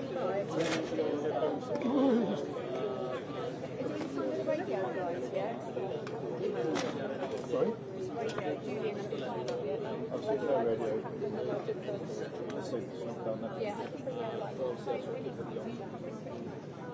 I was just empty. So basically, you've got so you always did actually start got two, possibly three. You only need one or two more. And you just start with in the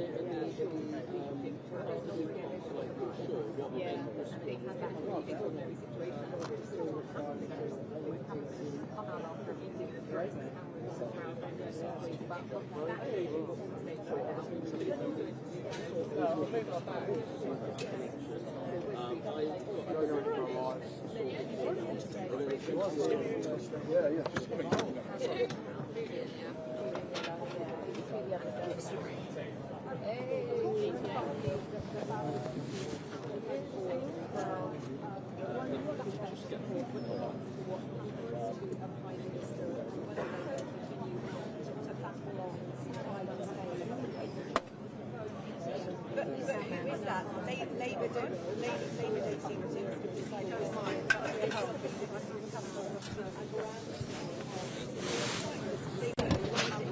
It's really important to understand how this process officially works and then how it might unfold. So the official Labour Party officials say that in order to trigger the leadership contest, you need 81 MPs, that's 20% of the parliamentary Labour Party, to rally behind one candidate, one alternative to the front. That hasn't happened. Exactly the same issue. You have more 80 MPs saying they either wanted to go or we should set a timetable for March, but they haven't coalesced around one alternative, which is why we're in this slightly strange position where you've got all of this pressure from some parts of the Labour backbenches, and it's important to note there are more than 200 Labour MPs in total. Some don't want to contest, some think the Prime Minister should say, some think this is all kind of self-inflicted wounds.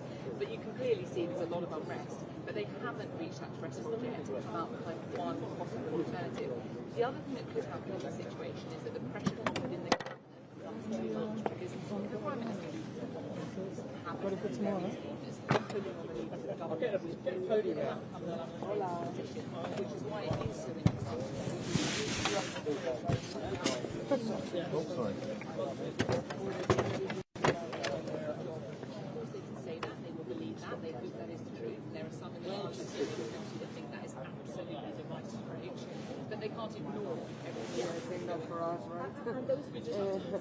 What I was going to tell you, can I come back to Paddington to get ready for tomorrow, like all of the stuff? Because we need like quite a lot, so it's going to be like the program. Yeah, it feels like a very fast-moving situation at the moment. I've just been over in the Houses of Parliament trying to chat with MPs to get a sense of how they're feeling. Yeah, exactly. And we've heard this argument from some now, including the Defence Secretary John Healey, who's just put out this message on social media, effectively saying there's a lot of global instability. But I need to take something to come in the street. We don't want to do that. We need to have a job. There are other citizens who are saying, look, this is unacceptable. You know, you've got so many people who've publicly gone over the top and expressed that they don't think that the Prime Minister is the right guy for the job. That we are now in a period of instability, whichever way you cut it. So, you know, we might as well crack on and try and get some sort of resolution to this. It still feels like things are moving pretty quickly. But what has been interesting this morning is the very first thing. Do you have another or not? Wow, there's a cabinet meeting, what's going to happen? No, because Mark told me that he was gonna. I can stay there because Mark told me he was gonna bring me because he's coming to tomorrow. Or I do that alone and he comes here. I don't mind any of them. So, Semi? No, but I mean, he's coming with me tomorrow. We're going to a short break back here. It should be fine if we have tomorrow, but if you prefer me to stay here, I don't mind. Okay, so I stay here or no? Okay. And then picking up with Alex off the back? Okay. Yeah, because Oli's gonna finish quite soon, right? Hey, Oli might finish like relatively soon. Yeah. Okay, cool. So I will. Yes. I will get everything ready for tomorrow. Yes, please. Okay. Nice. Okay, thank you. Ciao, ciao.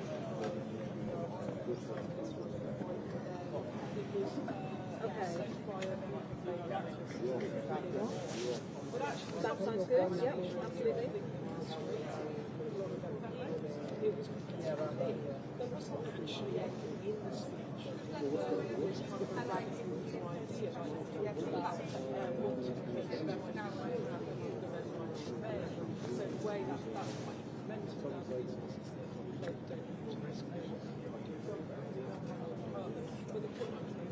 There wasn't anything rather than that speech. I think that's going back to what you just said about administration.